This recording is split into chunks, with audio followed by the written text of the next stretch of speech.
Bismillahirrahmanirrahim. Assalamualaikum warahmatullahi wabarakatuh. Alhamdulillah hari ini 10 Mei 2020 kita semua bisa berkumpul bersama-sama di sini di acara MGMP Biologi Berbagi dengan tema plastik, lingkungan, dan ekobrik. Assalatu wassalamu ala asrofil anbiya'i wa mursalin wa ala alihi wa sahbihi ajmain. Salawat dan salam semoga selalu tercurah pada junjungan kita Habibana wa Nabiyana Muhammad Shallallahu Alaihi Wasallam. Bapak Ibu, alhamdulillah bersama kita telah hadir seorang wanita hebat, seorang trainer, pakar dalam ekobrik. Beliau merupakan presiden dari si Angel juga. Berikutnya acara diskusi kita hari ini akan dipimpin oleh Ibu Ica dari MA Darul Ulum Majalengka. Silahkan Ibu Ica. Ya, oke. Bismillah. Assalamualaikum warahmatullahi wabarakatuh. Terima kasih kepada Ibu Neng Lani yang selaku host yang telah memberikan kesempatan kepada saya untuk menjadi moderator pada kesempatan. Sebelumnya, perkenankan saya untuk memperkenalkan diri.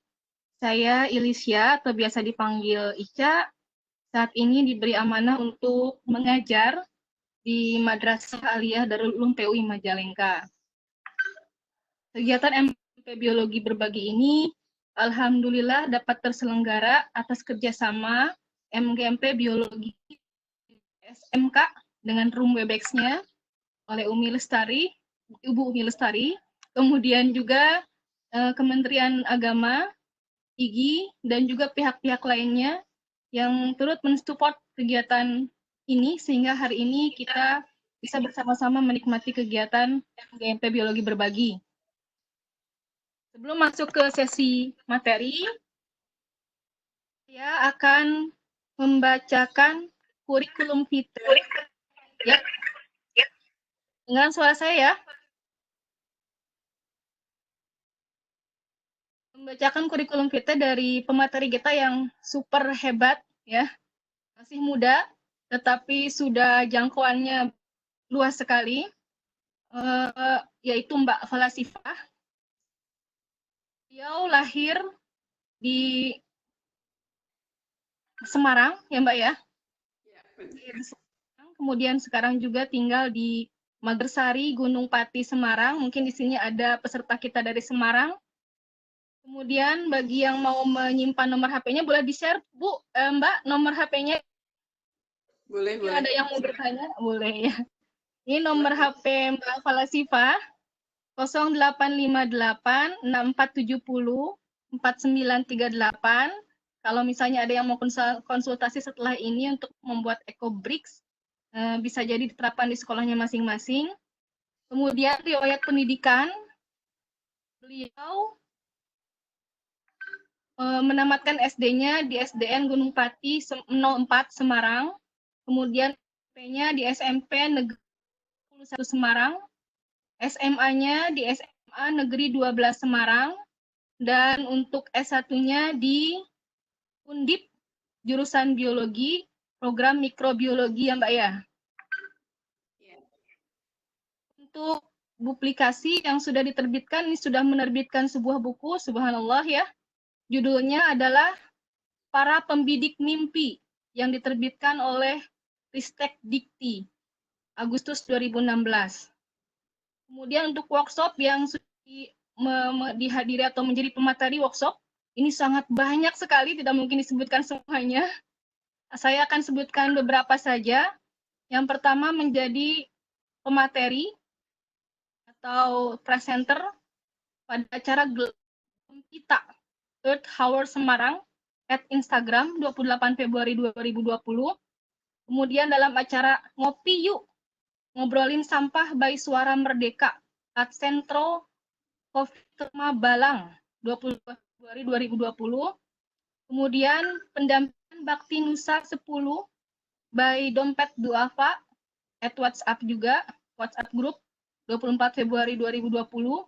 Kemudian juga penanganan limbah rumah tangga by KKN Win Walisongo at Krasak Jepara 18 Februari 2020.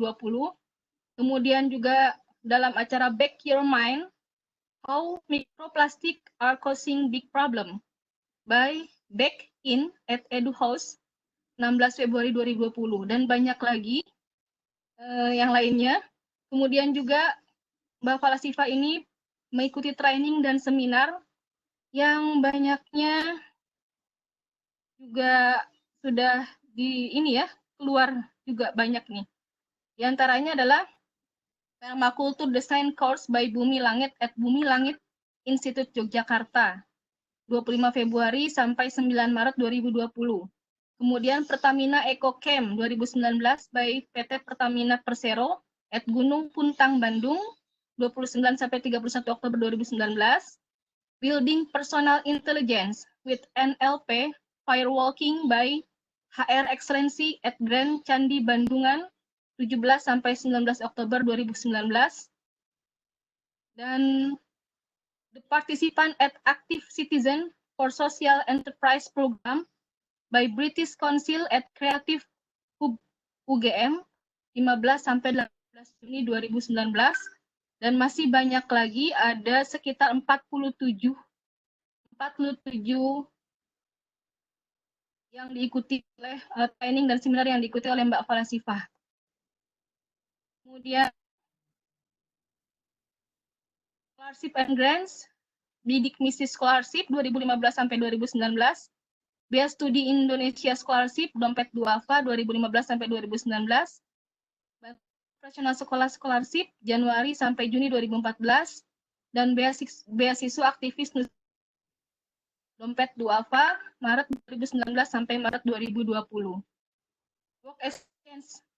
Beliau adalah Direktur PT Alga Bioteknologi Indonesia.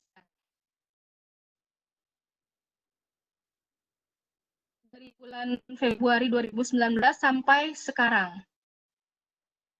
Dan asisten research, asisten peneliti ya, di analisis soil mikrobiologi atau analisis mikrobiologi di Pusat Penelitian Biologi.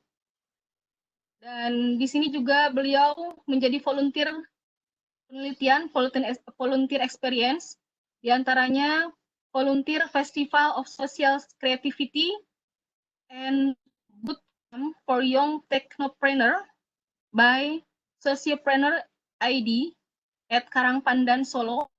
Kemudian juga volunteer in Ekspedisi Nusantara Jaya, Chapter Nusa Tenggara Timur, Desa Badale, Kecamatan Lobalain, Rote, Ndao, Kementerian Koordinator Kemaritiman Republik Indonesia.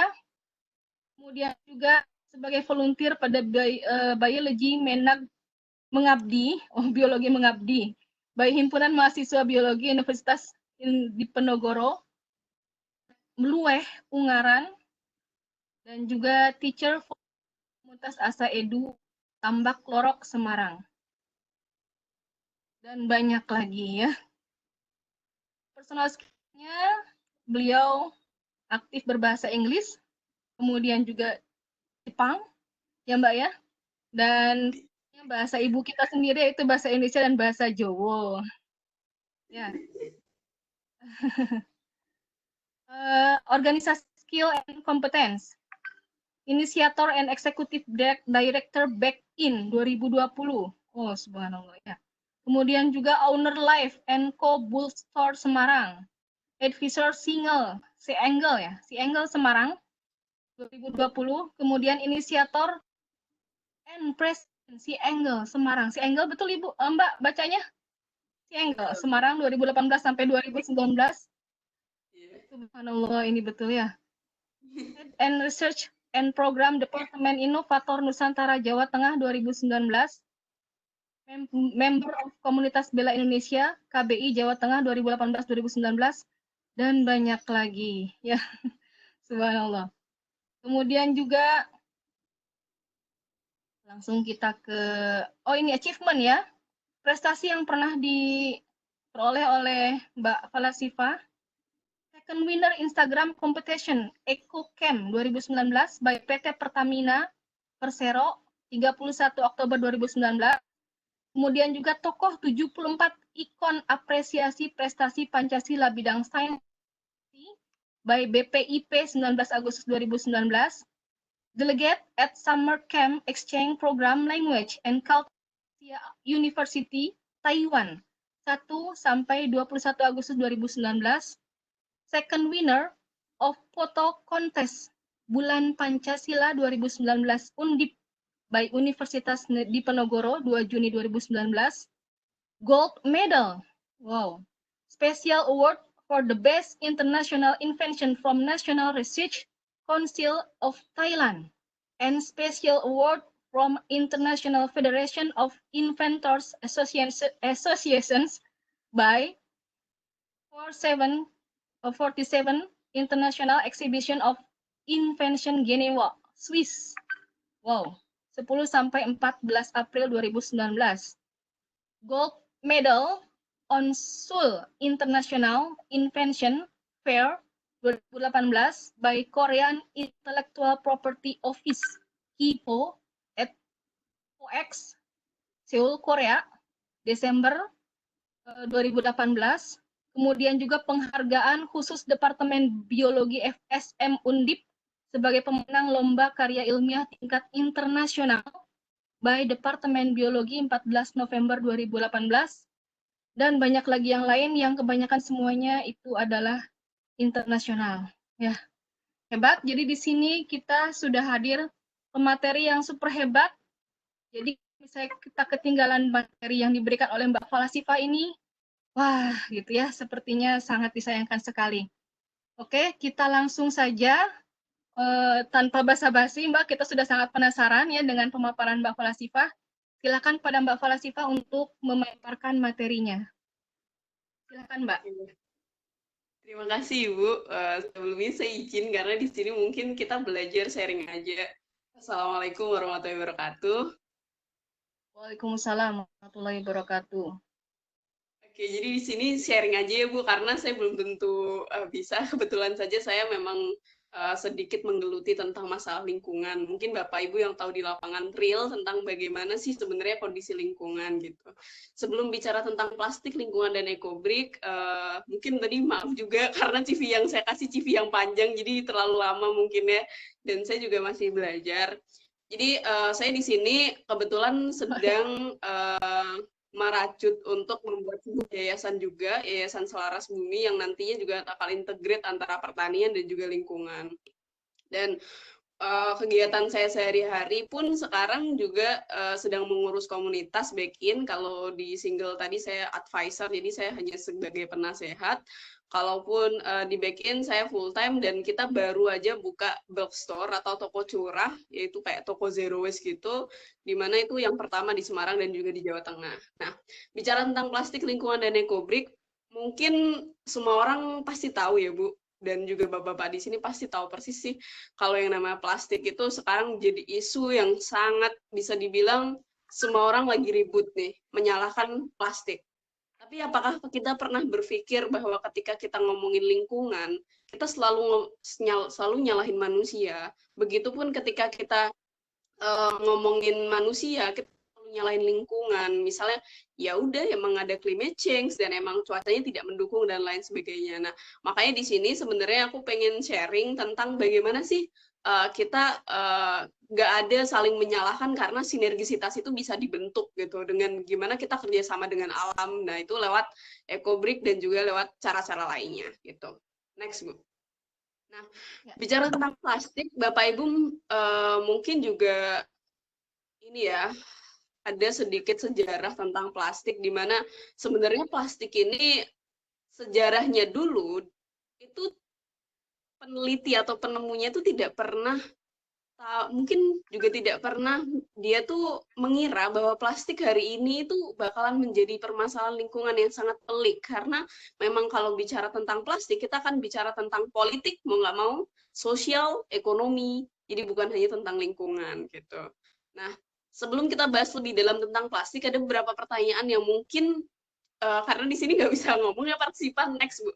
Jadi ada beberapa pertanyaan yang pengen saya tanyakan. Sebenarnya kapan sih kita nggunain plastik gitu? Nggak bisa ngomong ya Bu partisipan ya, mungkin ya aku jawab sendiri. Jadi Oh iya bisa. Oh ya, kapan kita menggunakan plastik? kapan sih sebenarnya kita nggunain plastik? Mungkin Saat, Mbak. setiap saat ya. Setiap saat. Setiap saat buat apa misalnya Bu? Buat makanan, minuman, apapun itu kan sekarang rasanya plastik ya Mbak. Buat makan. Oke, jadi kita udah tahu ya kenapa kita menggunakan plastik. Tapi kenapanya Bu? Kenapa kita menggunakannya? Apakah nggak ada alternatif lain? Praktis mungkin. Praktis. Oke. Ada pertanyaan lanjutan dari saya. Saya kedengeran kan ya Bu? Sorry. Jelas. Bagus Mbak. Oke, kita next. Dan karena plastik sudah sangat menjadi hal biasa bagi semua orang, bahkan lebih enteng ya. Ya, lebih enteng. Ya, orang awam atau orang Mbak. Orang umumnya pasti menganggap bahwa ya benar lebih plastik dan lain sebagainya. Cuman saya ada pertanyaan lagi Bu. Sebenarnya tahu nggak sih kita ini yang setiap hari menemukan plastik, yang menggunakan plastik, tahu nggak sih sebenarnya plastik itu apa dan juga dari mana? Dari pabrik. Dari Pabrik gitu? Dari pabrik apa Pak? Pabrik plastik, oke. Bahan sintetis ya.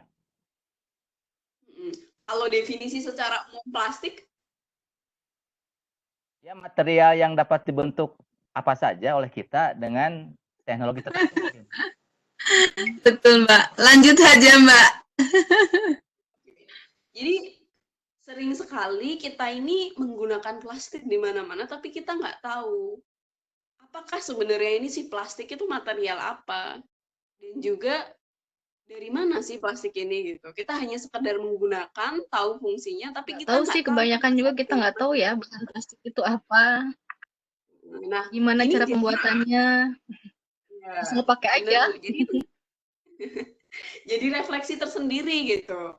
Saya pun sedang belajar. Saya tidak mengatakan saya anti plastik karena saya masih belajar. Saat ini pun kacamata yang saya gunakan itu juga berasal dari plastik. Baju yang saya gunakan itu pun juga dari polietilen. Nah, cuman bagaimana kita sekarang menjadi masyarakat yang bijak dalam berplastik. Nah, kembali lagi ke pertanyaan tadi, sebenarnya apa sih plastik dan dari mana plastik? Semua orang, hampir kalau saya tanya tentang kapan gunain plastik bisa jawab. Kenapa gunain plastik bisa jawab. Cuman ketika ditanya apa itu plastik dan dari mana itu plastik, orang-orang tidak tahu sebenarnya dari mana sih, apa sih ini plastik gitu. Next slide Bu, ada 2 next slide lagi. Nah, sebenarnya plastik itu dari petroleum. Atau Bapak Ibu tahu, jadi plastik itu akan ada selama Bapak Ibu dan juga saya secara pribadi itu masih menggunakan bahan bakar seperti bensin, aftur yang tidak dapat terbarui. Asal muasal dari plastik ini berasal dari limbah petroleum yang dulu ilmuwan itu bingung, ini limbahnya mau dibawa kemana? Terus ada peneliti yang kemudian dia berhasil menemukan cara terbaik untuk ngolah limbah dari petroleum itu yang membahayakan bagi lingkungan. Jadi tujuan dia adalah bagaimana sebenarnya limbah petroleum ini nggak kembali ke alam, dia ubah bentuk menjadi sebuah plastik gitu. Diubah di dalam pabrik, kemudian pabrik berubahlah sekarang yang kita kenal saat ini. Misalnya mungkin kipas angin juga semuanya terbuat dari plastik ya. Dan yang paling sering kita temui adalah botol air mineral.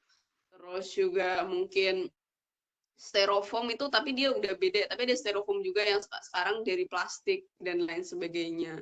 Terus, nah yang jadi pertanyaan saya selanjutnya adalah, setelah terbentuk menjadi itu, kebiasaan orang Indonesia adalah membuang sampah pada tempatnya. Dan itu yang sering saya dengarkan ketika di bangku sekolah. Ketika saya dulu mungkin pelajaran yang mengenai lingkungan, secara nggak langsung guru saya mengatakan bahwa buanglah sampah pada tempatnya. Nah, ini saya ingin sedikit meluruskan, gimana sih sebenarnya kita bukan hanya buang sampah pada tempatnya, tapi membuang sampah dengan memilahnya di tempat sampah yang benar. Karena permasalahan persampahan di Indonesia ini sebenarnya bukan disebabkan orang Indonesia nggak bisa buang sampah. Orang Indonesia pada bisa buang sampah pada tempatnya, walaupun tempatnya beda-beda. Ada yang di sungai, ada yang di laut, dan lain sebagainya gitu kan.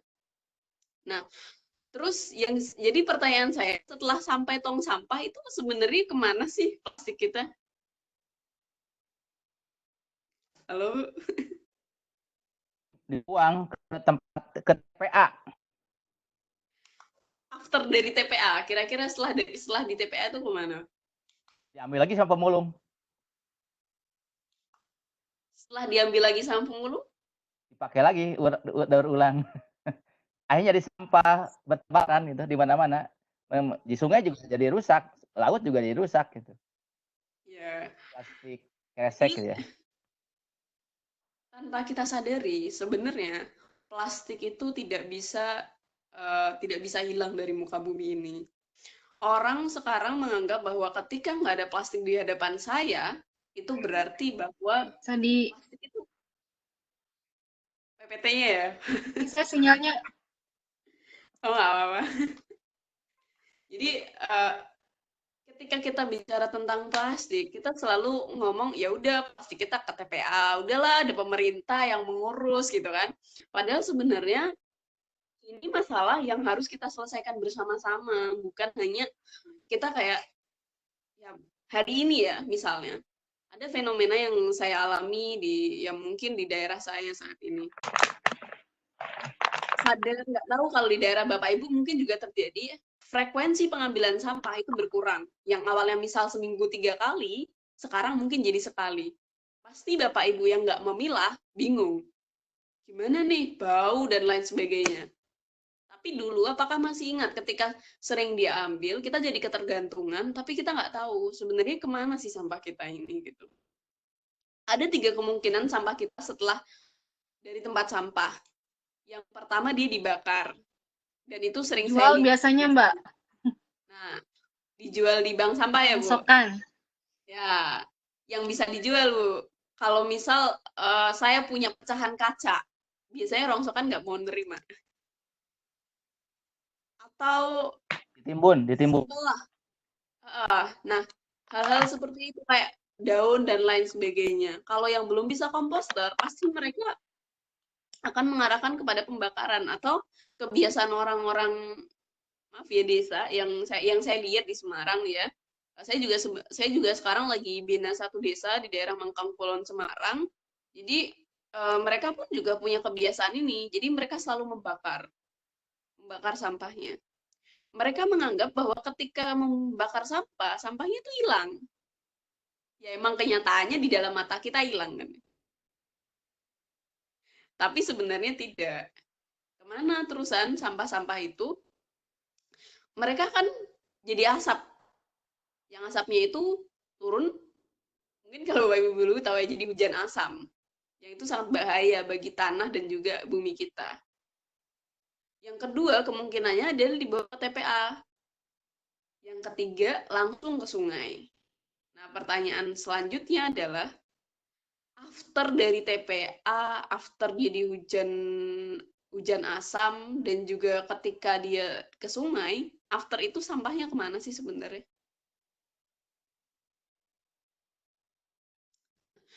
Itu jadi tadi sempat disebutin tentang daur ulang. Mungkin di sini ada yang menganggap bahwa ya nggak apa-apa sih pakai plastik karena masih bisa didaur ulang gitu kan. Karena ya kan masih banyak industri daur ulang yang bisa menggunakannya lagi dan lain sebagainya. Tapi ada pertanyaan simpel saya yang mungkin ini juga bisa jadi refleksi kita semua ya. Ketika Bapak Ibu beli misal Aqua, ya sebut mereknya, air mineral anggap saja air mineral itu Ya, aqua lah ya, aqua 150 mili. Apakah bisa ketika didaur ulang bentuknya sama? Dengan plastik itu kan ada HDPE, PP, PE, dan banyak sekali saya nggak hafal. Dan ketika misal itu 3 kali, kan di belakangnya pasti ada tulisannya 3 kali pakai, 2 kali pakai gitu. Apa ketika didaur ulang dia bisa menjadi material yang sama? Nggak bisa, Bu. Jadi selama ini banyak sekali yang kita misconception bahwa kita menganggap bahwa ya udahlah ada daur ulang, nggak perlu repot-repot kita bijak dalam berplastik dan lain sebagainya gitu kan. Padahal kan sebenarnya daur ulang itu hanya bisa saya bilang mitos ya, karena setelah daur ulang di hasil akhirnya itu pasti nggak bisa digunain apa-apa lagi, mau nggak mau ke TPA lagi. Jadi kembali lagi ke siklus di mana dia akan kembali ke alam. Hanya daur ulang itu bagusnya dia memperlambat proses plastik itu untuk ke alam. Nah, kalau bicara tentang gimana tadi perjalanan plastik sampai ternyata dia itu nggak bisa didaur ulang dan mau nggak mau dia berakhir di TPA. Sekarang kita coba ke proses daur ulang yang mana alam itu sebenarnya sudah ada dan diciptakan Tuhan dengan begitu sangat luar biasanya. Kalau Bapak Ibu di sini mungkin melihat tidak ada di alam ini yang menghasilkan residu. Dan yang menghasilkan residu itu emang manusia. Kalau kita sebut ya mungkin hari ini plastik itu sebagai jejak ekologisnya manusia. Seperti halnya sampah. Nah, di lingkungan alam itu segala sesuatu itu berjalan dengan 100% berguna dan termanfaatkan lagi, Bu. Kayak siklus pohon misalnya. Ketika pohon ada daun jatuh, maka daunnya itu akan menjadi pupuk yang menumbuhkan biji yang juga jatuh, jadi tanaman lagi, daunnya turun lagi, jadi pupuk lagi, dan seterusnya. Dan itu kalau di konsep sekarang kita sebutnya circular economy atau ekonomi tertutup. Jadi nggak ada yang terputus di situ. Beda dengan di industri daur ulang. Karena di daur ulang, plastik itu hanya berproses menurunkan levelnya. Yang tadi saya bilang, jadi dia hanya memperlambat proses di mana plastik itu supaya dia bisa jadi, dia bisa kembali ke alam, tapi prosesnya agak lama aja. Tapi tidak benar-benar dia bisa kayak tadi pohon kembali lagi. Gitu. Dan kenyataannya setiap molekul plastik yang kita konsumsi itu semuanya berakhir di lingkungan. PPT-nya belum bisa ya, Pak? Oke, nggak apa-apa deh. Ini sinyal ya. Jadi apa sih? Oh, sinyal ya, nggak apa-apa. Jadi apa sih sebenarnya yang disebut dengan lingkungan gitu? Kalau definisi secara singkatnya sih, kalau saya secara pribadi, saya mendefinisikan bahwa lingkungan tuh apapun yang ada di around me, around you, around us. Jadi apa yang ada di sekitar kita gitu kan. Dan sebenarnya di PPT saya sedikit liatin gambar di situ kondisi sekarang bahwa TPA kita itu udah nggak muat lagi dan emang mereka membutuhkan lebih banyak tanah lagi dan sistemnya open dumping. Itu kayak dibuang, tumpuk lagi, buang, tumpuk lagi, buang, tumpuk lagi, dan itu yang terjadi di TPA kita sekarang. Makanya jangan heran akan timbul yang namanya gunung-gunung baru di daerah-daerah TPA. Dan gunung itu gunung sampah. Dan ngerinya, di sana pun pasti banyak orang yang mencari nafkah. Dan baik pemulung, maupun juga makhluk lain ya di sini. Karena kalau bicara lingkungan, kita juga tidak boleh egois mengatakan bahwa di lingkungan kita hanya ada kita sebagai benda hidup dan juga benda matinya, meja dan lain sebagainya. Kita sebagai manusia, 10% human atau 10% manusia. Saya baru aja baca buku, mungkin ini bisa juga untuk jadi referensi Bapak Ibu. judulnya 10% Human. Di situ dijelaskan secara biologi sebenarnya kita tuh 90%-nya adalah makhluk lain. Siapa dia? Sel. Dan juga banyak sekali bakteri-bakteri, misal di dalam usus kita dan juga di dalam tubuh kita. Jadi kita harus memuliakan mereka karena mereka around me, around you, yang ada di sekitar kita. Gitu. Jadi bicara lingkungan ini kita juga nggak boleh egois mengatakan bahwa kita sendiri yang dimalu. Bisa jadi ya kalau refleksi tentang pandemi yang sekarang ini emang sedang ada, bisa jadi makhluk-makhluk kecil yang dulu kita sakiti dengan cara menjejalkan mereka mungkin dengan plastik juga lain sebagainya, mereka mungkin lagi karena dulu mereka mungkin populasinya kurangi dengan aktivitas kita, mereka mungkin sekarang lagi coba nih, sekarang saya yang gantian untuk seperti ituin gitu. Jadi ini juga jadi refleksi besar untuk kita semua bahwa kita di dunia ini tuh bukan hidup sendiri gitu, karena masih banyak makhluk lainnya, bakteri dan juga hal-hal lainnya yang perlu kita muliakan. Nah, di PPT saya ada sebuah gambar, belum bisa ya Pak ya? Itu ada tumpukan-tumpukan plastik, dan mungkin kalau Bapak Ibu lihat ya, itu banyak sekali seperti kayak hal yang sebenarnya plastik yang nggak kita perlukan ya, menurut saya pribadi itu sepertinya nggak diperlukan gitu. Bagian apa yang turun lagi Pak? Maaf ya, turun lagi Pak. Terus Pak, agak jauh. Terus bawah itu. Nah, yang bawah. Op. Nah, atasnya Pak. Oke, jadi oke ini aja nggak apa-apa deh Mbak. Jadi ini adalah sebuah gambar yang membuat saya sedikit tersengang ya. Karena apa yang saya lakukan di sini ternyata berdampak sekali ke lingkungan lainnya, termasuk juga salah satu pulau di Kepulauan Galapagos. Itu adalah pulau yang nggak ada penghuninya sama sekali, dan di sana dipenuhi dengan bisa dibilang makhluk-makhluk endemik yang emang udah asli ada di sana.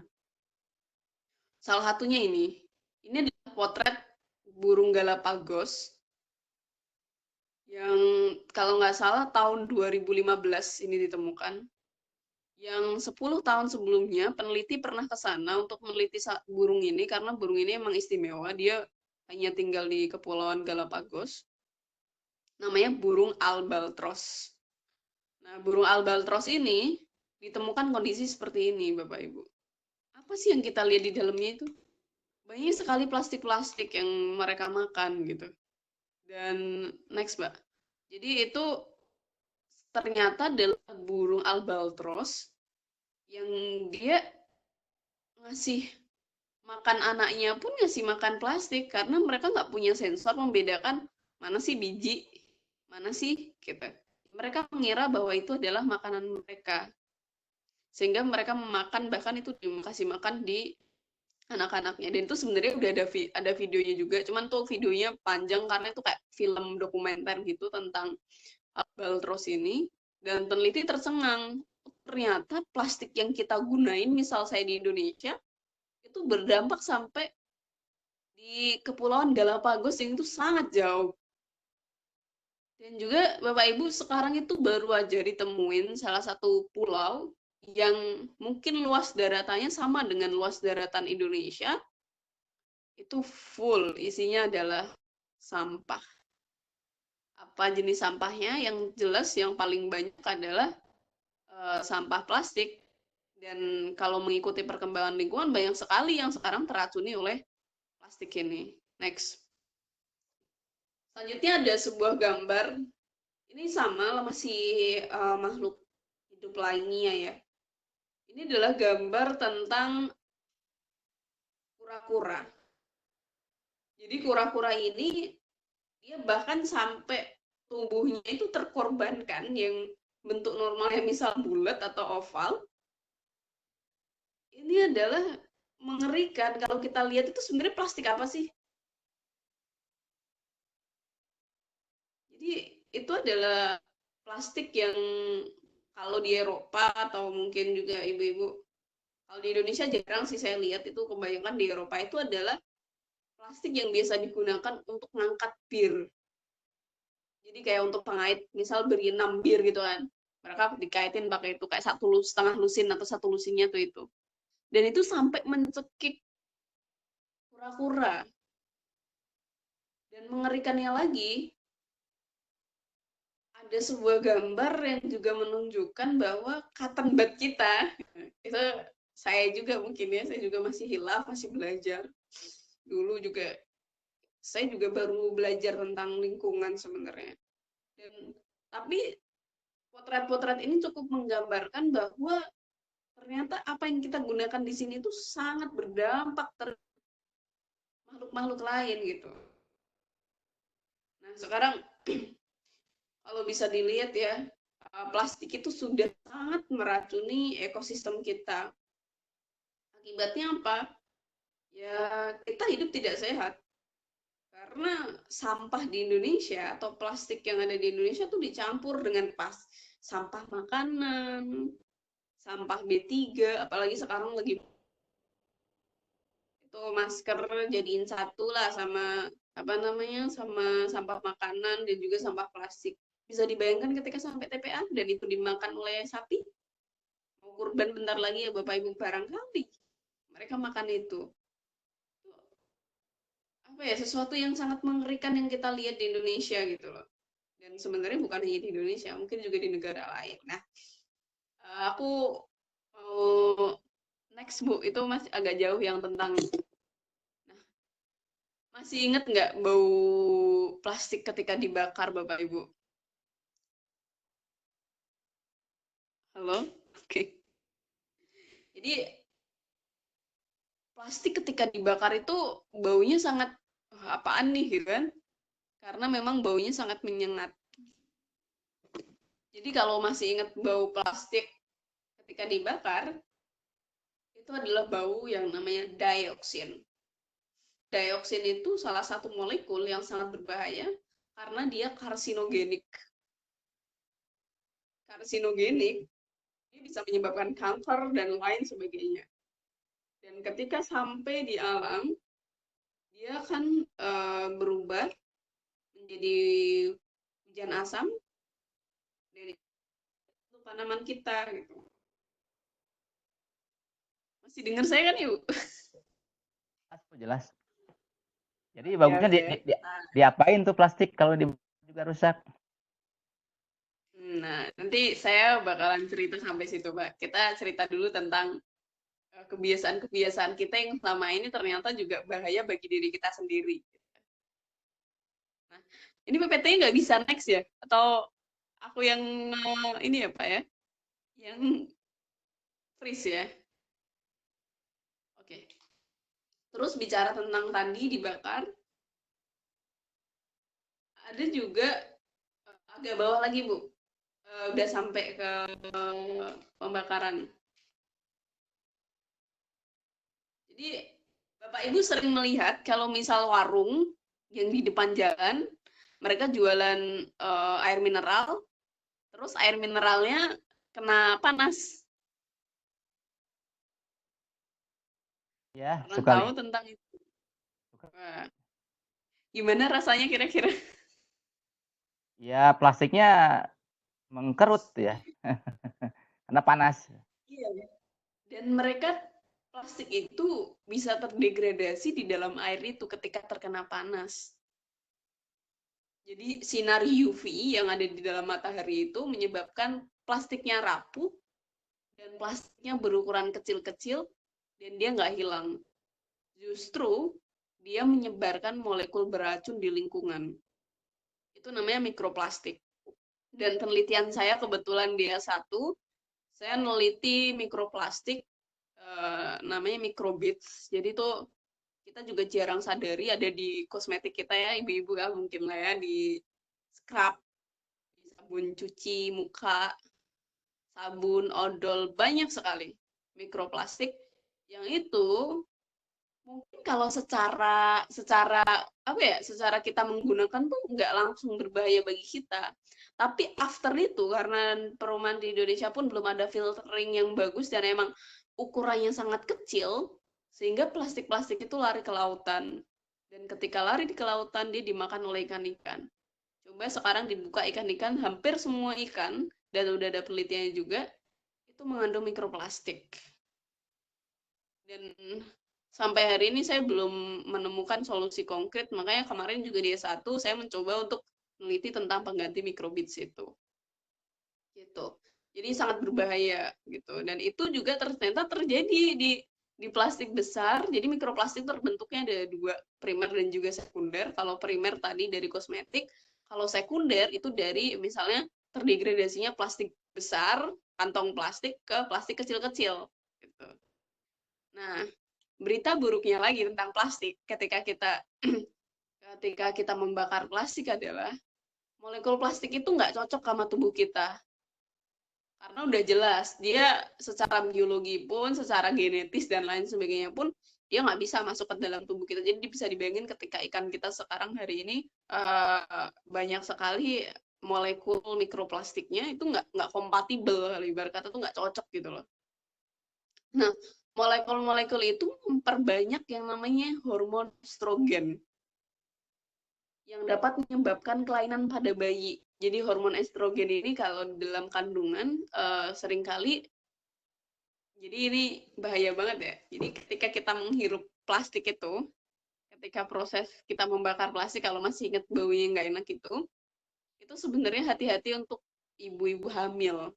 Karena itu bisa menyebabkan barangkali anak-anaknya itu kecowok-cowokan atau kecewek-cewekan. Itu disebabkan oleh hormon estrogennya tidak terkontrol karena dia ngirup yang namanya dioksin. Jadi itu bahaya banget untuk kita, terutama untuk ibu-ibu hamil. Dan itu akan diturunkan ke bayi-bayinya. Jadi seperti tadi ya bapaknya tanya, terus apa dong harus kita lakuin? Ternyata pelik banget kalau ngomongin plastik gitu kan. Emang pelik banget dan emang apa yang bisa kita lakukan adalah lakukan sebisa kita lakukan. Sesimpel dengan mengurangi konsumsi kita. Mengurangi konsumsi kita bukan berarti kita kekurangan ya, tapi kita mencukupkan apa yang sebenarnya kita butuhkan. Jadi kita kurangi konsumsi kita.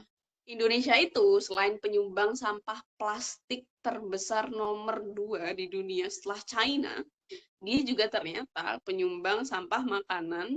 Ada beberapa penelitian, ada yang menyebutkan bahwa nomor 1 di dunia, tapi ada juga yang menyebutkan nomor 2 di dunia. Dan kalau digabungin, 1 hari sampah makanan di Indonesia itu besarnya udah kayak Monas, yang itu bisa buat makan beberapa rakyat Indonesia yang saat ini mungkin banyak sekali yang kelaparan. Jadi mengerikan sekali, makanya yang harus kita lakukan dengan adanya ini adalah gimana kita mengurangi konsumsi kita, menghindari plastik sebisa mungkin. Saya tidak mengatakan no plastik, karena kita nggak mau emang kita membutuhkan plastik, tapi bagaimana kita bijak menggunakan plastik. Jadi hindari plastik sebisa mungkin. Refuse itu yang pertama. Kita menolak dulu kalau memang kita tidak memerlukan gitu. Kan tidak mungkin juga ketika Bapak Ibu mungkin jadi di supermarket pengen nih beli permen gitu. Nggak bisa bikin permen. Kalau ngomong Mbak Indomaretnya, Mbak, saya mau beli permen dong, nggak usah pakai bungkusnya, pasti nggak boleh. Karena memang itu sudah prosedur yang diberikan oleh pabrik, gitu kan. Nah, yang ketiga yang bisa kita lakukan adalah gunakan bahan-bahan yang bisa terurai secara organik. Nenek moyang kita dulu itu sudah sangat mengajarkan bagaimana kita hidup dengan arif dengan alam. Membungkus dengan daun jati, dan juga daun pisang, dan banyak sekali nenek moyang kita yang sudah melakukan hal-hal itu gitu. Cuman kita terputus. Kenapa terputus ya? Karena hari ini kita seakan-akan dituntut dengan banyak tuntutan, kita hanya mengejar hasil yang kita konotasikan dengan uang, bukan mengejar yang namanya keberlimpahan. Makanya bisa jadi hari ini kalau bicara tentang kebahagiaan, itu kadang juga ada korelasinya dengan ini, bagaimana kita sih sebenarnya bisa jadi orang arif dengan bukan hanya mengejar banyak, tapi keberlimpah. Jadi banyak diversifikasinya gitu. Itu di pertanian ya, nanti kita bahas di lain sesi. Dan yang terakhir adalah gimana kita membuat eco-brick. Jadi sekali lagi, eco-brick ini adalah solusi terakhir, jangan jadi solusi utama. Bahkan kalau di saya sendiri secara pribadi, eco-brick itu kayak kalau saya mengatakan bahwa eco-brick itu kayak ini adalah kekalahan saya gitu. Jadi dalam sebulan saya tuh kadang juga melihat sebenarnya misal bulan kemarin Maret, oh saya menghasilkan 1 eco-brick.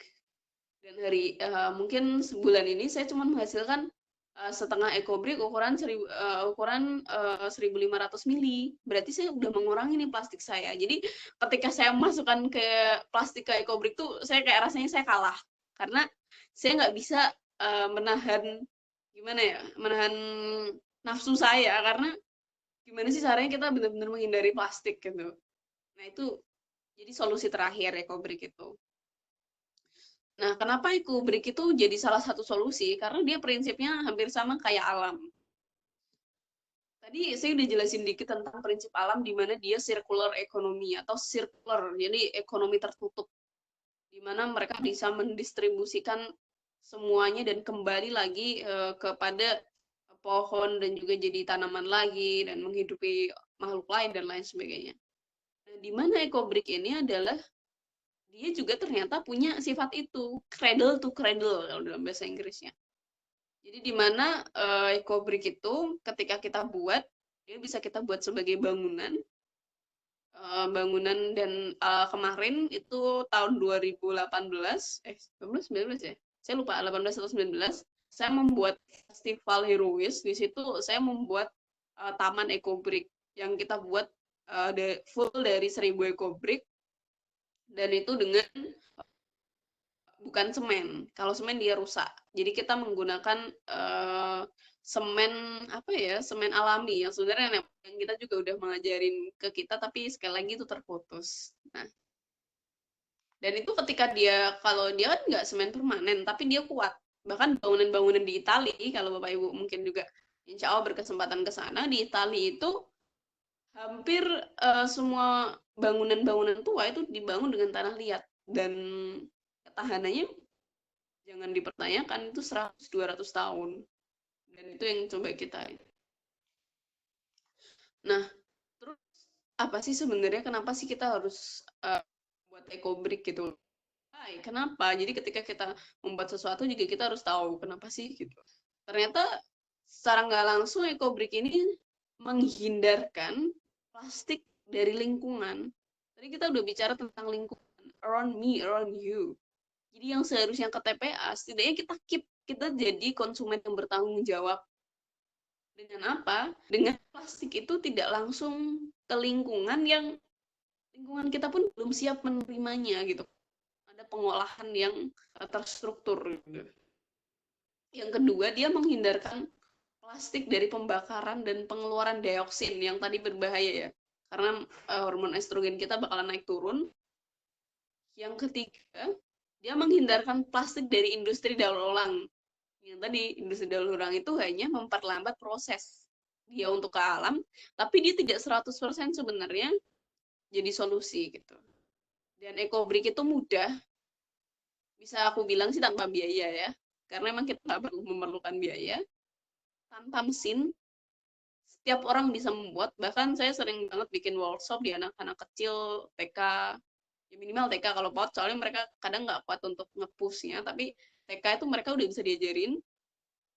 Kemudian juga ke anak-anak SD, kita punya program namanya C-School, jadi itu program ke sekolah-sekolah gitu. Jadi kita ngajarin ke mereka, kita follow up gimana gitu. Terus juga menjadikan plastik bekas yang berguna itu jadi berguna. Misalnya itu dari pasar lupa bawa kantong belanja, hilaf dia gitu. Setidaknya nggak langsung dibuang di tempat sampah, tapi kita bertanggung jawab dengan memasukkan ke eco-brick itu gitu. Nah, kita ke proses pembuatan eco-brick. Saya mohon maaf banget karena di sini kebetulan saya sekarang lagi di kos, dan semua alat-alat eco-brick itu ada di base camp atau sekretariat kita, dan orangnya lagi pulang kampung karena pandemi ya, jadi nggak bisa. saya nggak bisa ngambil beberapa alat yang biasanya saya buat peraga. Jadi buat eco break itu sangat mudah, kita butuhin 3 alat. Tapi sebelum kita bicara ke sana, saya akan bicara tentang sebenarnya apa aja sih yang boleh masuk ke dalam eco break itu, dan apa sih eco break. Mungkin ada yang bingung juga ya, saya udah ngomong eco break tapi nggak tahu eco break itu apa gitu. Jadi eco break itu berasal dari eco dan juga break. Kalau brick itu artinya apa ya, batu bata gitulah ya, batu bata. Eco berarti ya batu bata yang setidaknya ramah lingkungan gitulah. Kalau eco itu biasanya kalau eco gitu. Jadi membuat batu bata yang ramah lingkungan hanya dengan 3 bahan, dan 3 bahan ini sangat mudah ditemuin ketika Bapak Ibu emang masih menggunakan ini. Tapi kalau sekarang saya sangat susah menemuin itu, karena ya alhamdulillah saya sekarang lagi belajar untuk, saya emang nggak pernah ya dalam mungkin setahun ini saya nggak pernah beli minuman kemasan ya, karena saya emang selalu nggak lupa beli, nggak selalu nggak lupa ya bawa tumbler, dan ketika pun tumbler saya habis, saya memilih untuk ke warung, saya beli air putih, karena pasti setiap warung tuh punya. Gitu. Jadi mereka walaupun nggak nyediain refill, tapi beli aja mungkin air putih gitu. Dan itu yang mungkin kalau masih banyak yang sering tadi ngumpulin sampah plastik, pasti sampah kayak misal botol plastik itu jadi yang paling banyak ketika kita sering keluar gitu kan. Tapi alhamdulillah juga sekarang saya melihat banyak sekali keluarga yang udah mulai pakai galon gitu kan ya. Itu juga semoga jadi budaya kita selanjutnya. Atau masak sendiri yang dulu nenek moyang kita juga udah ngajarin tentang itu gitu. Jadi bahannya yang pertama adalah plastik dari botol apapun. Asal ada tutupnya ya Bapak Ibu.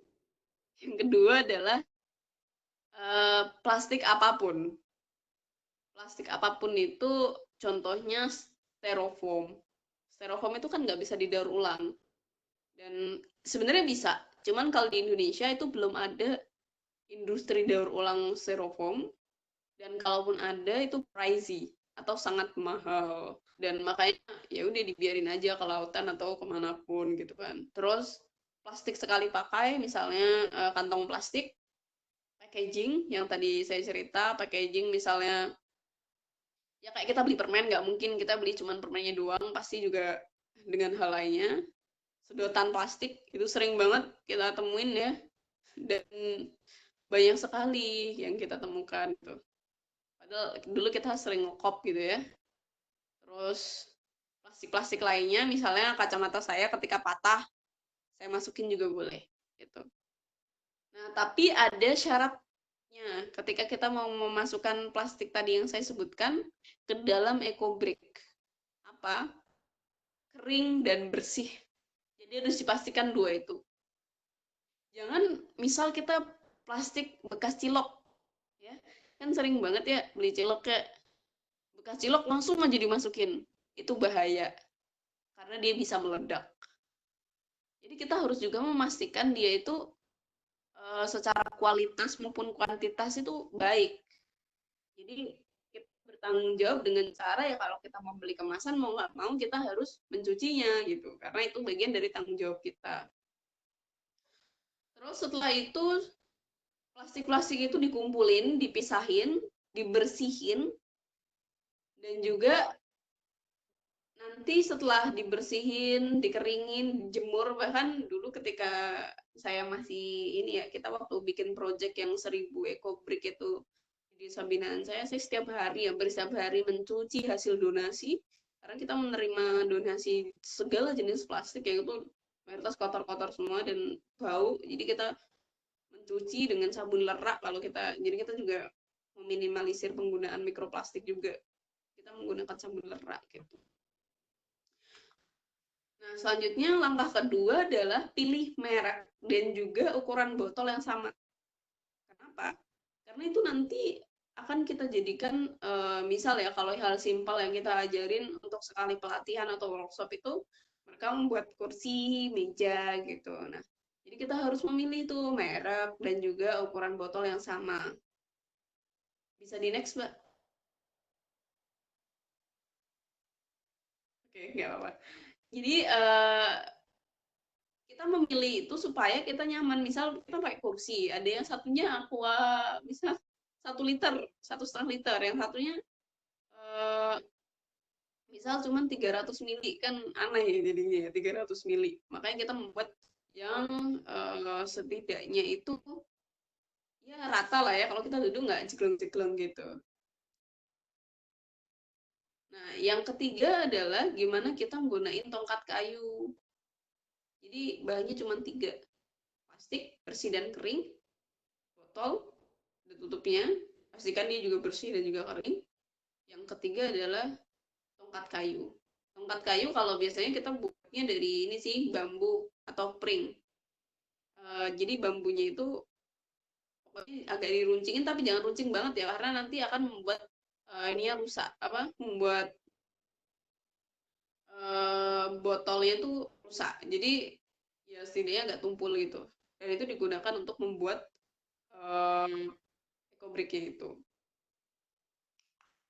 Nah, nggak boleh gunain besi. Kenapa nggak boleh gunain besi? Karena ketika Bapak Ibu menggunakan besi itu merusak dari ininya, dari plastik botolnya dan cepat rusak gitu. Jadi gunainnya disarankannya adalah tongkat kayu ataupun bambu. Nah, sekarang kita tadi udah bicara tentang material apa aja, sekarang kita bicara tentang konkretnya gimana sih gitu. Saya nggak punya alat peraga ya. Jadi tadi dari botol, example nih botol ya. Ini center tapi saya punya botol ya Pak. Jadi ini misal nih botol, ini adalah tutupnya dan juga di sini adalah bawahnya. Hal yang pertama harus kita lakukan adalah memasukkan salah satu warna plastik yang kita sukai. Misalnya saya suka warna merah gitu. Ya udah, berarti warna merah adalah yang dimasukkan pertama kali sebagai warna dasar yang nanti akan kelihatan di dasar sini. Jadi misal kertas aja ya, saya nggak punya plastik. Jadi example ini adalah plastik. Jadi plastik ini yang pertama kali dimasukkan, saya kuning ya, berarti nanti akan di bawah akan kelihatan warna kuning. Kenapa? Karena bawah ini yang akan menjadi dasar ketika jadi kursi, meja, dan lain sebagainya, itu yang akan kelihatan cantik. Sesuai dengan keinginan Bapak Ibu gitu. Jadi yang pertama dimasukkan adalah plastik dengan warna yang Bapak Ibu sukai. Next, kita masukin banyak plastik. Ada 2 jenis plastik sebenarnya, plastik kemasan, plastik kasar sama plastik halus. Kalau plastik kasar itu ditemuinya di kemasan.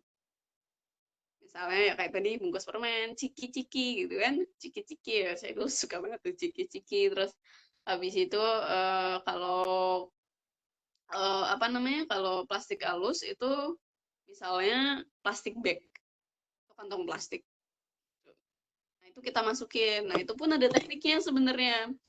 Sering kali orang kalau misal belajar sendiri gitu, itu yang saya alami dulu. Jadi sebelum saya ikut training yang itu langsung dari foundernya itu Bu Ani sama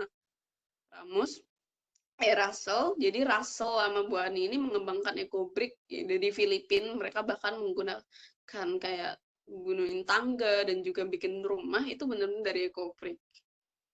Dan ketika dulu saya belajar dari YouTube, jujur saya belajar dari YouTube karena keingintahuan saya cuma belajar dari YouTube. Ternyata banyak sekali miskonsepsi setelah saya benar-benar ikut workshop dan itu langsung dari foundernya. Dan makanya ini pun juga penting banget untuk saya sampaikan karena ekobrick itu bukan hanya sekedar cuman masukin plastik ke dalam botol, tapi ada prosedur-prosedurnya, kayak misal plastiknya harus kering dan juga bersih. Walaupun ada nanti mungkin di sesi kesempatan lain kita bicara tentang ekobrick ocean. Nah, ekobrick ocean ini yang sering digunain single atau komunitas aku ketika kita clean up di lautan. Karena banyak banget plastik yang kotor-kotor itu. Tapi mau nggak mau itu harus cepat dibangun. Dibangun itu harus jadi bahan bangunan. Misalnya mau dibangun taman dan lain sebagainya. Karena itu kalau nggak meledak. Ya kayak tadi kalau plastik kotor meledak gitu. Nah, masukinnya harus selang-seling. Jadi kalau misal tadi adalah yang di bawah itu plastik halus, nanti di atasnya adalah plastik kasar. Kayak kemasan-kemasan tadi, dan plastik kasarnya itu digunting-gunting kecil-kecil. Digunting kecil-kecil supaya dia gampang untuk dimasukkan. Tapi nanti bakal ada masalah. Masalahnya apa biasanya? Kalau biasanya kita workshop itu yang terjadi jadi pasti ketika kita kita masukin tongkatnya ke dalam ininya, ke dalam botolnya, plastik kemasan tadi mumbul Kalau orang Jawa Barat sih nggak tahu bahasanya apa. Kalau bahasa Jawanya mumbul atau naik lah. Jadi plastiknya itu naik gitu kan. Plastiknya naik dan supaya mengatasi plastiknya itu nggak naik, jadi dilapisi sama plastik halus. Jadi plastik kasar, plastik halus, plastik kasar, plastik halus, sehingga terbentuklah satu eco-brick. Dan saran saya harus ditimbang, karena itu menentukan kepadatannya. Gimana menentukan kepadatannya? Sebenarnya sesimpel kita kayak, kalau misal di dalam kemasan eco-brick yang udah kita kasih plastik itu ternyata kita pencet kok dia apa namanya, masih bisa dipencet dengan tangan, itu artinya belum padat. Karena harus sampai benar-benar padat sampai nggak bisa dipencet. Oh, Gitu. padat ya? Ya, harus benar-benar padat. Karena ketika nggak padat itu membahayakan orang ya. Karena itu tujuannya sekali lagi eco-brick itu bisa digunakan untuk meja, kursi, dan lain sebagainya. Baik kalau kita eco-brick satu itu, yang lainnya udah padat, tapi satu itu nggak padat, beliau. Nah, itu membahayakan orang yang duduk kan. Kayak gitu. Jadi kita juga harus berpikir sampai ke arah sana. Bu, Dan- boleh nggak diisi pasir supaya padat? Nah, itu udah sebenarnya beda lagi konsepnya. Jadi kalau pasir itu kan untuk bahan bangunan dan kita harus beli. Dan sekali lagi kalau bicara eco-brick ini kan solusi penanganan plastik. Kalau diisi pasir menurut saya namanya bukan eco-brick karena itu apa ya, bukan difungsikan untuk bahan bangunan. Ya mungkin difungsikan sebagai bahan bangunan. Cuman material yang dia pakai kan tidak bisa mereduksi apa namanya masalah lingkungan yang ada gitu. Maksudnya supaya padat. Supaya padat kan plastik ada lubang-lubang kecil itu, mikro. Nah, ditutupi dengan pasir gitu. Nggak semuanya pasir sih. Oh, kalau gitu tidak disarankan sih Pak, karena lubang-lubang kecil itu sebenarnya sangat bisa ditekan dengan tadi tongkat kayu. Makanya yang terpenting itu memadatkan, dan memadatkan itu emang skill juga sih, saya rasa skill juga, karena yang paling menurut saya paling sabar ya, mungkin kalau lagi jengkel juga bisa dipraktekin, itu emang gimana kita madetin eco-bricknya itu gitu. Tapi Berat kalau standar kayak apa, Bu? Berat standarnya berapa? Berat standarnya berapa kilo satu eco-brick itu? Oke, jadi eco-brick itu sepertiga dari mili botolnya. Misal 600 mili, berarti sepertiganya adalah 200 gram. Jadi sepertiga dari milinya, mili botol. Botol itu kan beda-beda. Kalau di luar negeri juga kan ada yang kemasan 50 mili gitu. Kalau di Indonesia kan kebanyakan 600 mili gitu. Kalau di Indonesia ada yang 150 mili, kalau di luar negeri ada yang 1 liter. Nah, jadi itu sepertiga dari mili botolnya itu adalah berat yang harus dicapai. Yang biasa kita lakukan adalah untuk eco-brick, kalau untuk anak-anak sih kita 600 mili ya. 600 mili itu berarti 200 gram. Dan saran saya ketika sudah setengah bagian dari plastiknya terisi, ditimbang. Karena kalau enggak, nanti udah sampai atas ternyata beratnya cuma 100 gram. Padahal kita butuh 200 gram. Dan itu lebih susah memadatkannya lagi. Dan bahkan kita sering banget dapat, makanya kita dulu sempat ngadain donasi eco-brick. Jadi untuk menggalang 1000 eco-brick itu kita galang siapa yang bisa emang udah bikin eco-brick, kita galang. Tapi yang terjadi adalah ternyata eco-brick dari banyak orang yang kita kumpulin itu banyak kan salah. Salahnya karena beratnya tidak memenuhi, jadi leok dan lain sebagainya. Akhirnya yang kita lakukan adalah kayak kerja 2 kali karena kita harus buka atau ini lagi apa namanya, bongkar lagi karena salah. Secara berat dan kepadatan dia salah dan itu berbahaya. Gitu. Nah, jadi berat minimalnya itu. Jadi berat minimalnya 200 gram. Itu berat minimal. Jadi ketika mau lebih dari itu, oke, boleh banget gitu. Karena memang itu udah dipastikan lebih padat gitu. Itu kuat-kuatan sih sebenarnya karena emang untuk sampai segitu, nah itu membutuhkan, jujur ya Pak, saya pernah waktu itu workshop kalau nggak salah sama Pak Muhyiddin, satu trash bag gede, dan kebetulan kita dapat donasinya adalah kebanyakan plastik plastik halus. Jadi plastik yang dari Indomaret dulu kan belum dilarang ya, tuh banyak banget, satu trash bag gede kalau kita lihat kayaknya banyak gitu ya, itu ternyata cuma jadi satu eco brick. Jadi luar biasanya eco brick adalah dia bisa mengurangi plastik itu satu trash bag loh, kita jadiin cuma satu botol. Dan itu bisa bermanfaat buat meja kursi. Dan yang kita lakuin di desa, proyek pertama kita adalah waktu itu kita ngajarin ibu-ibu PKK untuk bikin ekobrik yang mereka ibu-ibu PKK-nya punya PAUD, yang mereka nggak punya meja kursi.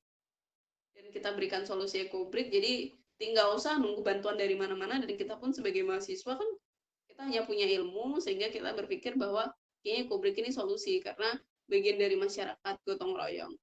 Jadi ketika pun kita, kalau hari ini kita donasi, kayak memikirkan bahwa kalau kita donasi ataupun kita sedekah itu harus dengan uang, sebenarnya kita bisa juga pakai plastik.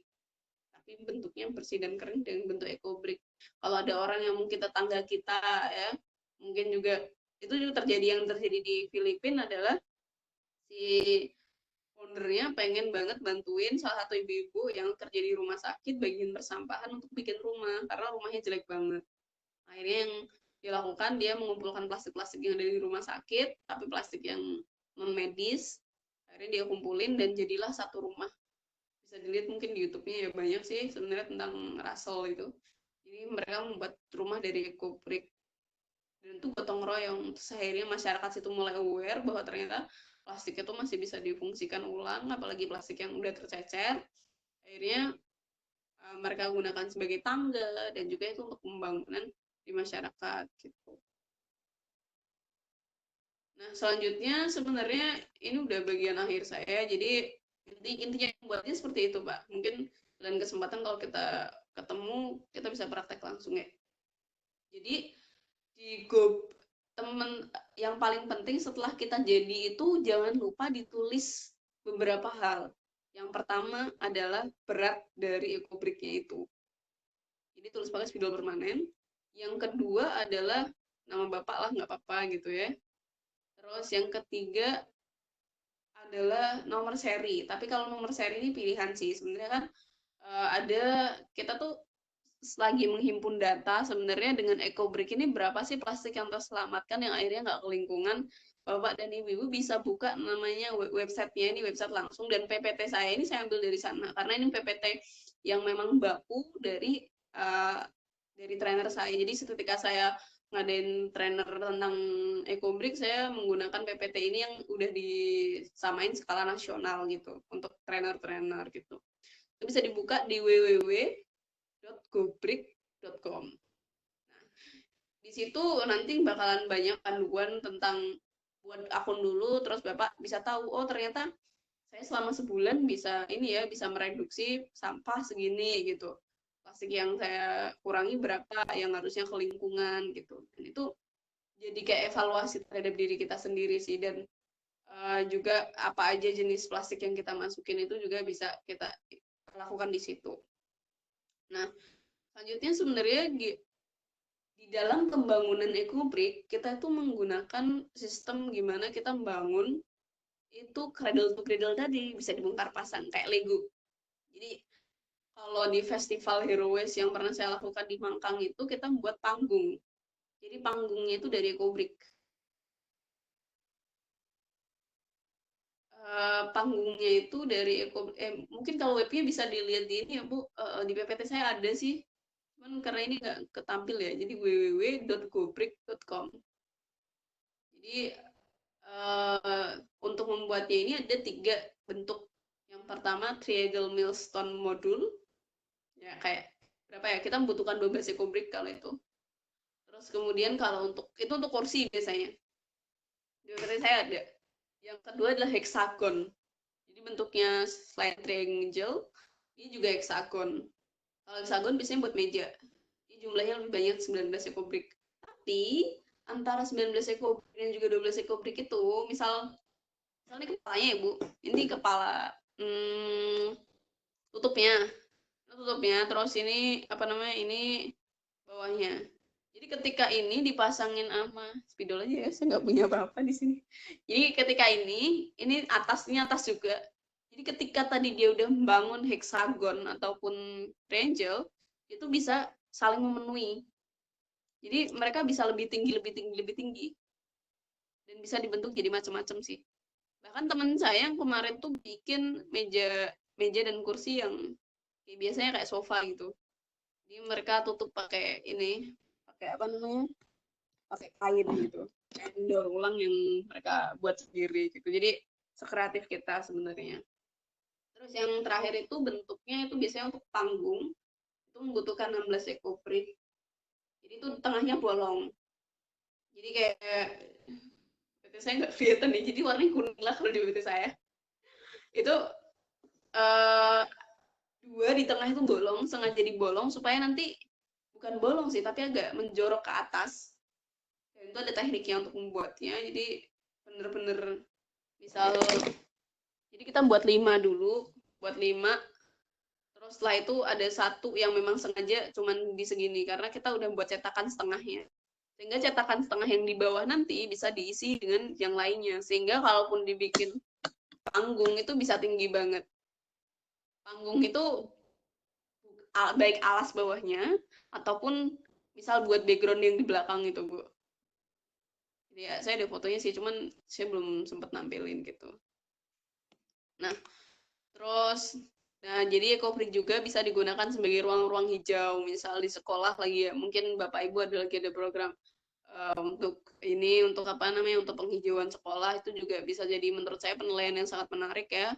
Apalagi untuk sekolah Hadiwiyata, menurut saya udah banyak banget sekolah-sekolah sekarang udah aware terhadap ekobrik. Nah, cuman kembali lagi, semoga setelah apa yang saya sampaikan ini secara kualitas maupun kuantitas benar, terutama berat ya. Karena itu sangat penting banget. Jadi bisa digunakan untuk taman yang tadi saya pernah buat itu juga. Jadi untuk di samping kanan kiri untuk membuat bedeng, terus buat meja kursi. Jadi banyak banget yang bisa dibuat untuk difungsikan ekobrik ini gitu. Mungkin itu dari saya ya. Udah cukup lama ternyata saya ngomong. Terakhir ada satu video, nggak tahu bisa tampilin nggak ya? Pak, yang tadi Bu ya, coba. Ya, yang Itu terakhir. ya. Jadi ini ada satu video, yang video ini saya mau bukan hanya cerita tentang ini ya, bukan hanya cerita tentang ekobrik, tapi kita cerita tentang gimana sih sebenarnya kita bisa menggerakkan sesuatu itu dengan ya ekobrik dan juga lingkungan gitu. Ketika saya turun di masyarakat, baik di komunitas maupun Ini Bu ya? saya sekarang nggak kelihatan, Mbak. Oh, belum. Belum. Belum. Belum, Mbak.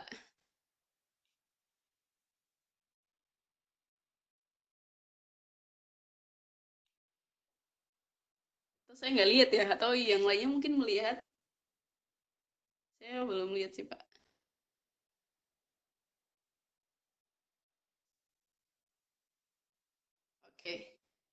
Oke. Nggak bisa ya, gambarnya nggak terlihat. Oke. Nggak apa deh. Jadi itu adalah video pertama saya turun ke masyarakat dengan membawa ekobrik. Itu amazing banget. Karena waktu itu saya mahasiswa semester berapa ya? 5 misalnya.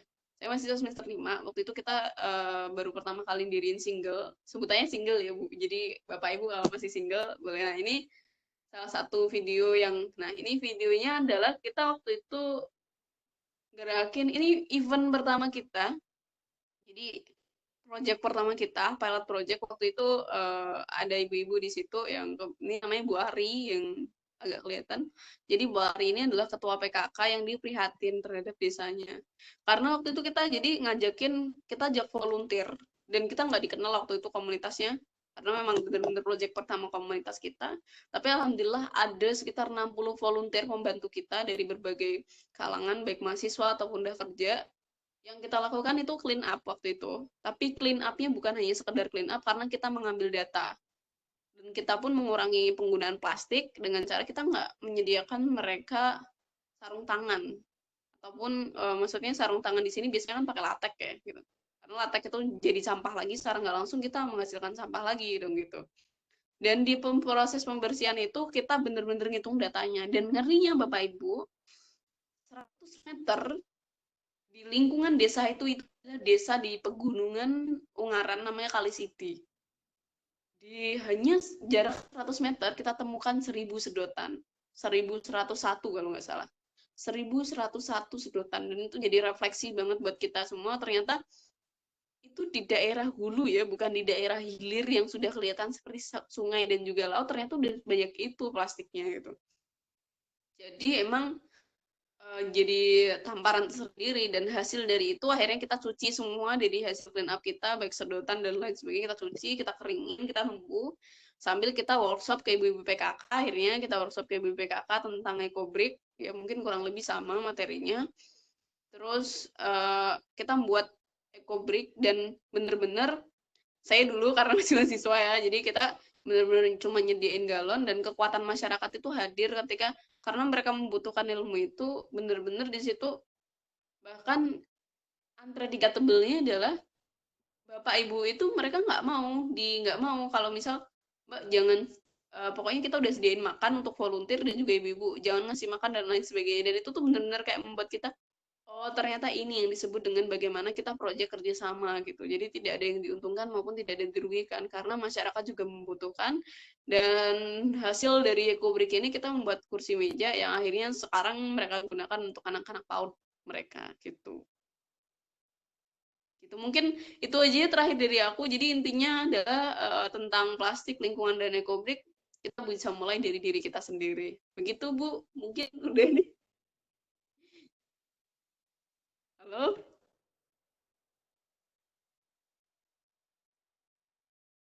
Halo Bu, Mbak. Apakah mendengar suara saya? Iya Bu, ya udah dengar. Ya udah. Mungkin itu saja dari saya ya. Lanjut aja ke diskusi aja.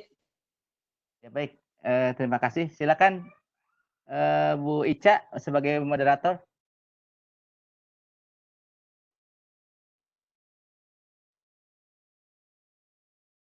Sudah ada suara saya? Ada. Oke, terima kasih. Ya, terima kasih kepada Mbak Falasifah ya yang sudah memberikan materinya yang sangat menarik sekali, dan tinggal kita mengaplikasikannya ya. Dan kata Mbak Falasifah sendiri bahwa EcoBrick itu adalah solusi terakhir bagi kita. Jadi memang diawali dengan kita mengurangi penggunaan plastik ya Mbak Falasifah ya. Ya, selanjutnya silakan kepada sesi tanya jawab. Di sini sudah sangat banyak sekali yang mengangkat tangannya, dan di kolom chat juga sudah banyak pertanyaan. Kita ke yang raise hand dulu ya, yang ingin bertanya langsung. Silakan, di sini ada Ibu Diliana Susilowati ya. Boleh dibuka mic-nya mungkin, Ustaz? Sudah dibuka, silakan. Halo Bu Diliani. Bu Diliana. Ya udah. Saya mau tanya, Mbak. Bu Diliana, halo. Ya, halo. Ya, silakan. Ya, halo, silakan Bu. Saya mau tanya, kalau di lingkungan saya itu kan banyak sampah styrofoam ya. Halo Bu Diliana. Ya, halo. Halo. Silakan Ibu. Dengar. Ya, mau tanya, di daerah saya itu kan banyak sampah dari styrofoam ya. Itu pemanfaatannya untuk apa yang paling baik ya? Langsung aja Bu, jawab Bu. Kalau bicara styrofoam sebenarnya tergantung ya, banyak teknologi, baik teknologi tepat guna, dan juga di mahasiswa pun banyak penelitian yang styrofoam itu dijadikan misal Manfaatan styrofoam yang baik seperti apa, Bu Falasifah? kalau Silakan langsung dijawab Mbak Falasifah. Ya, saya lagi jawab Bu. Oke, jadi kalau pemanfaatan yang baik sebenarnya tergantung dari case-nya di sana, kemampuannya dari masyarakatnya bisa apa. Karena saya nggak bisa ini Bu mengatakan bahwa yaudah masukin kayak Bu EcoBrick aja gitu. Sedangkan memang ternyata masyarakat sana membuat EcoBrick belum ada sosialisasi dan lain sebagainya. Jadi menurut saya kalau solusi terbaik ya kembali kita harus tahu dulu struktur dari masyarakat itu bagaimana, apakah mereka misal kita ada teknologi, sebenarnya teknologi untuk styrofoam itu kan nggak bisa di ini kan, maksudnya gede, dan ada juga lagi penelitian juga banyak banget. Nah banyak banget yang lagi ngembangin untuk aspal dan lain sebagainya. Cuman kan nggak mungkin kalau masyarakat suruh buat aspal dari styrofoam kan, karena itu lain lagi maksudnya siapa yang membuat itu biasanya mahasiswa ataupun para peneliti gitu kan. Jadi kalau saran saya kalau memang mau mudah sih dimasukin ke EcoBrick sebenarnya bisa Bu. Cuman itu untuk selingan, jangan untuk semuanya dimasukin styrofoam. Jadi kalau di EcoBrick itu misal plastik, tadi kan styrofoam boleh masuk tuh, ya udah dimasukin styrofoam di tengah-tengahnya misal, habis itu kasih plastik lagi gitu. Jadi buat selingan, tapi secara nggak langsung itu udah ngurangi dari styrofoam yang ada di lingkungan ibu gitu. Dan itu juga perlu dilatih gitu. Jadi coba dilakukan assessment dulu masyarakatnya bagaimana, apakah misalnya kemana atau mungkin ada teknologi. Kalau untuk teknologi sejauh ini setahu saya cuma jadi aspal, cuman untuk skala masyarakat maksudnya yang awam gitu kan lumayan susah ya, teknologinya nggak applicable gitu. Itu sih Bu. Oke, makasih. Ya sama-sama. Silakan. Ibu silakan.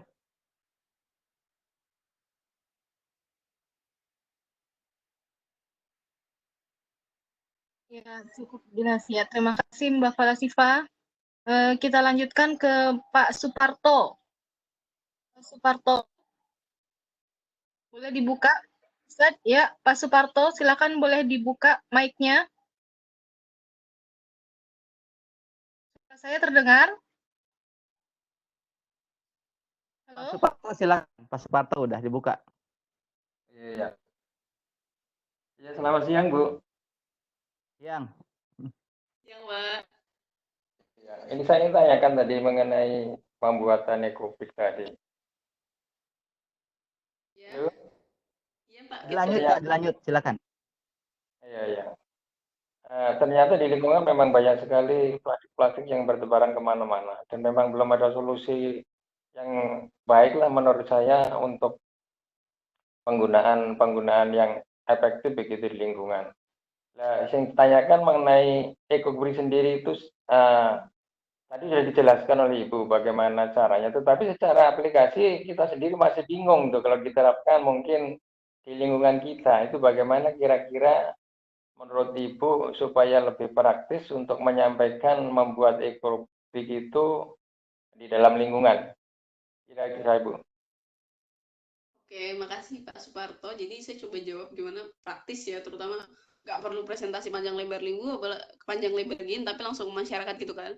Yang sering kita lakukan adalah kalau biasanya ada bank sampahnya, kita tanya, Ibu nerima plastik sekali pakai nggak? Biasanya nggak, karena emang di bank sampah mereka nerimanya adalah plastik yang daur ulang. Jadi setelah itu ketika mereka tidak oke Bu, coba sekarang diterima plastik sekali pakainya plastik sekali pakainya coba diterima dulu Bu gitu.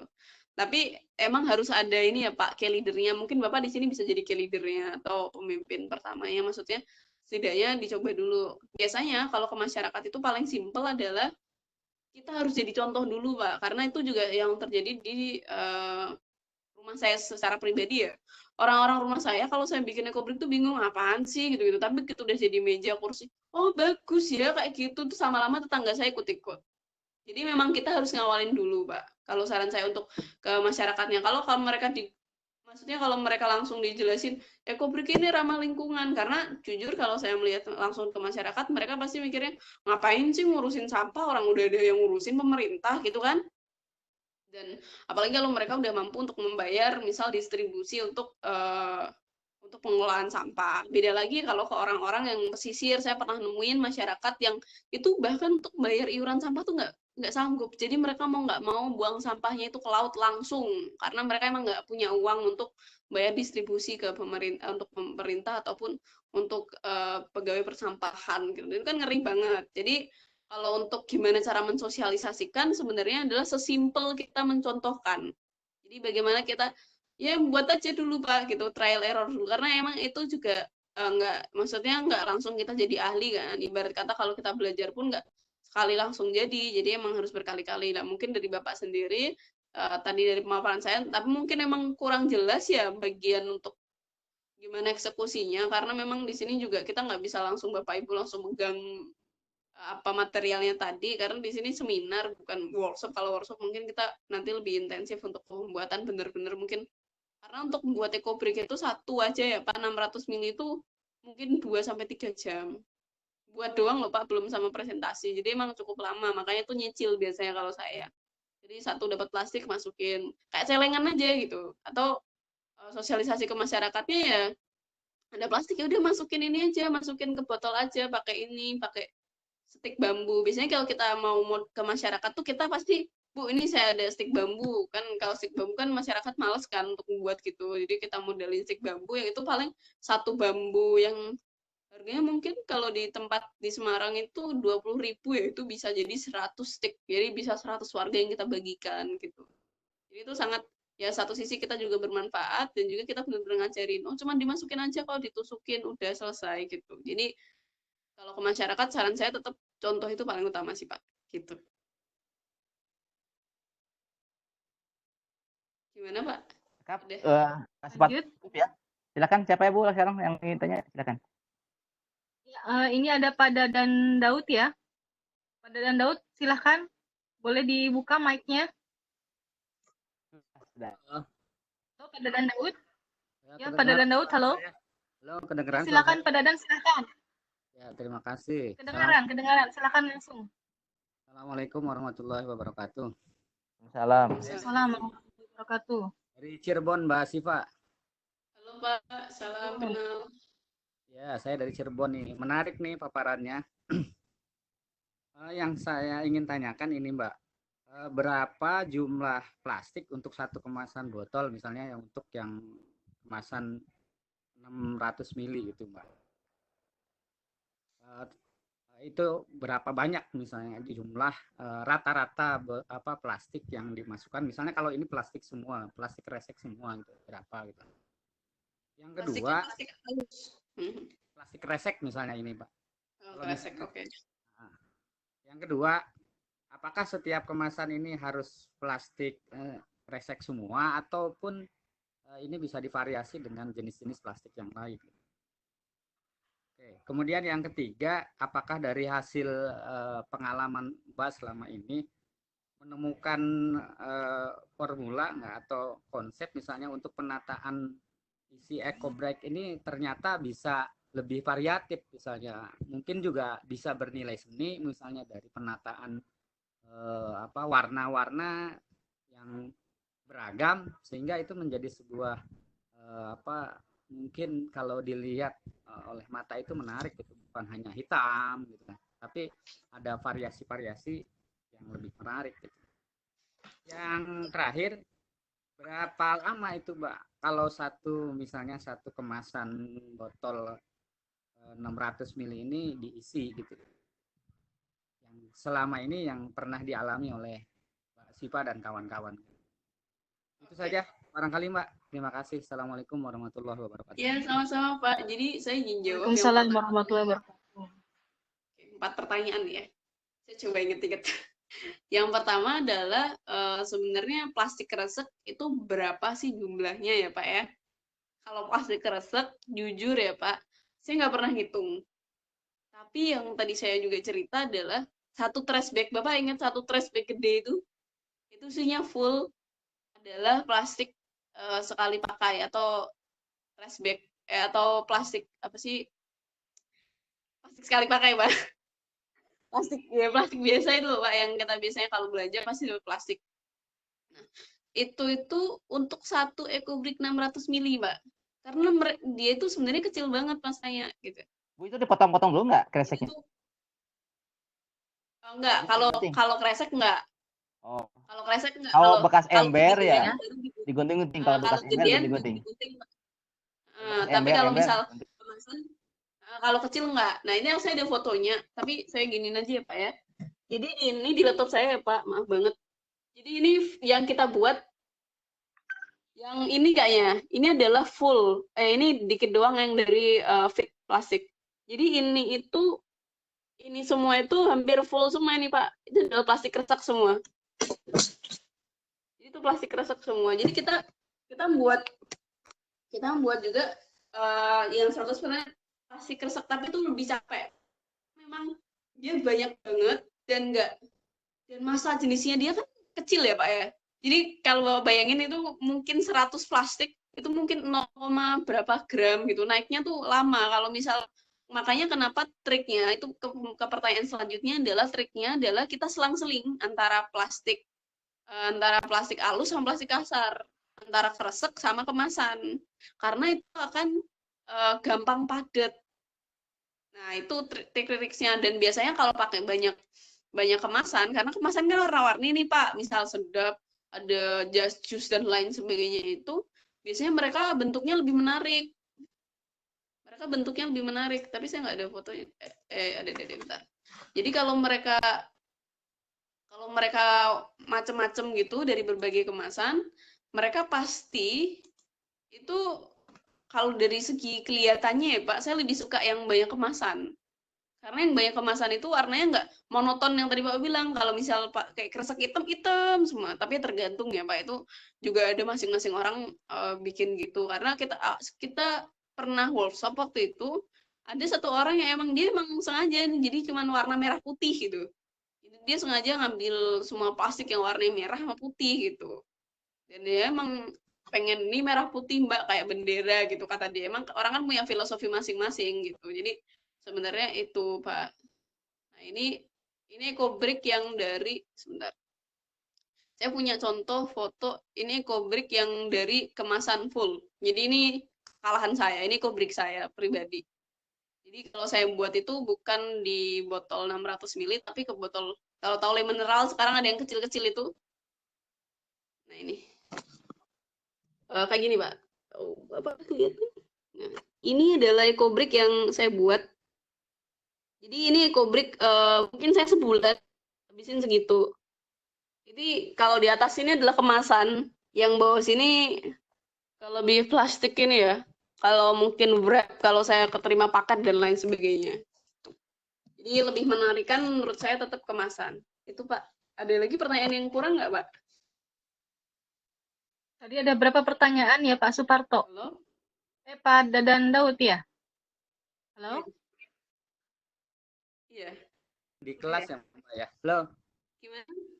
Kalau kita terapkan di kelas juga sebetulnya menarik untuk mengurangi sampah di kelas itu Mbak. Misalnya satu kelas dikasih satu kemasan, kemudian nanti ditarget. Kira-kira seperti itu juga bisa ya Mbak ya? Bisa. Ada satu informasi kelas. Ada satu informasi menarik lagi Pak yang saya lupa nyampein. Jadi ada program dari CSR Marimas. Kalau di Jawa nggak tahu ya kalau di Jawa Barat ada atau enggak. Marimas itu ada kan Pak? Marimas kayaknya seluruh Indonesia setahu saya Pak. Ada. Jadi Marimas itu CSR-nya. Seluruh Indonesia Mbak. Apa Pak? Apa Bu? Iya. 100 EcoBrick dia dapat satu laptop. Iya, halo lanjut. 100 EcoBrick dia dapat satu laptop Pak. Dan itu program dari Marimas.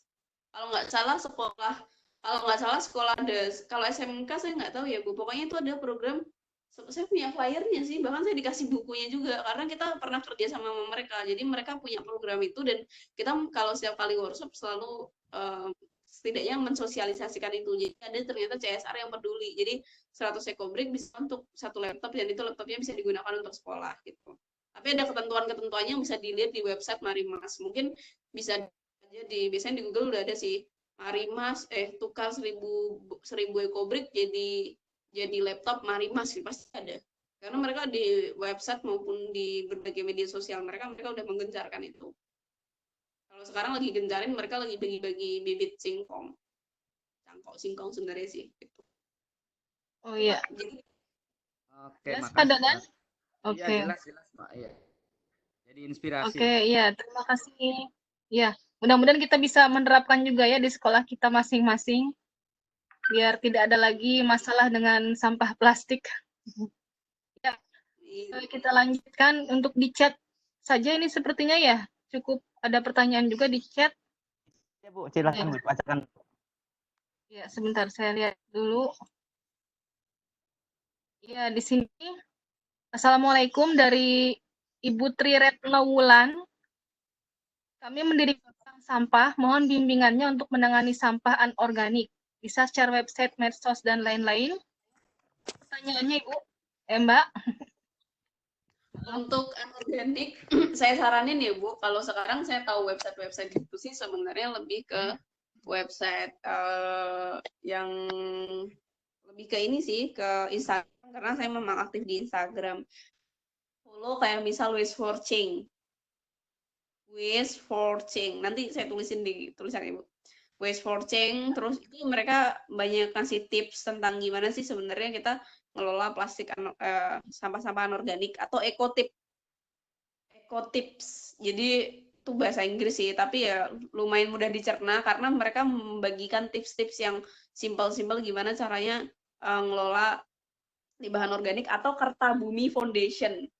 Kalau Kertabumi Foundation ini klinik sampah yang dia bagus banget. Bahkan kemarin kerja sama Pepsodent, misal dari kita juga ikut ngumpulin, jadi kita jadi agen drop point waktu itu, sikat gigi plastik, dia punya teknologinya untuk diubah jadi meja gitu.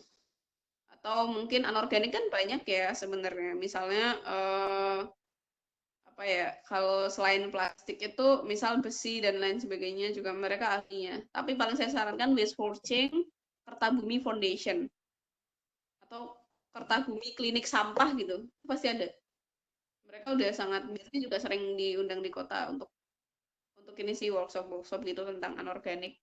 Tapi mereka ke recycling ya Pak, mereka lebih ke gimana memanfaatkan ulang.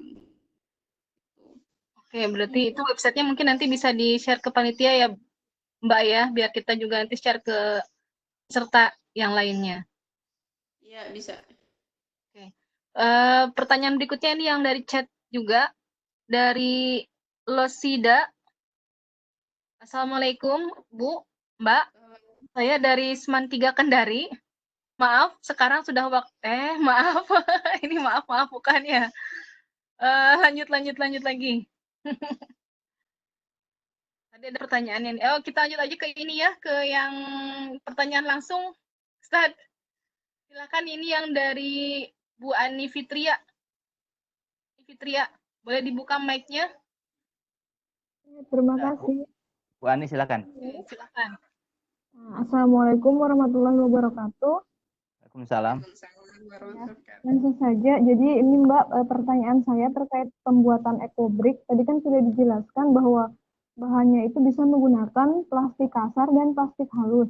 Nah, pertanyaan saya, kira-kira apakah bisa bahannya di dalam itu disisipi, kalau tadi bola ya disisip styrofoam, apakah bisa juga disisip dengan misalnya yang bekas-bekas minuman-minuman begitu yang dari plastik atau bukan minuman ya, apa ya, ember bekas atau sejenisnya lah. Kemudian itu dipecahkan atau dipotong jadi kecil-kecil begitu, dimasukkan ke dalam ecobrick, apakah bisa?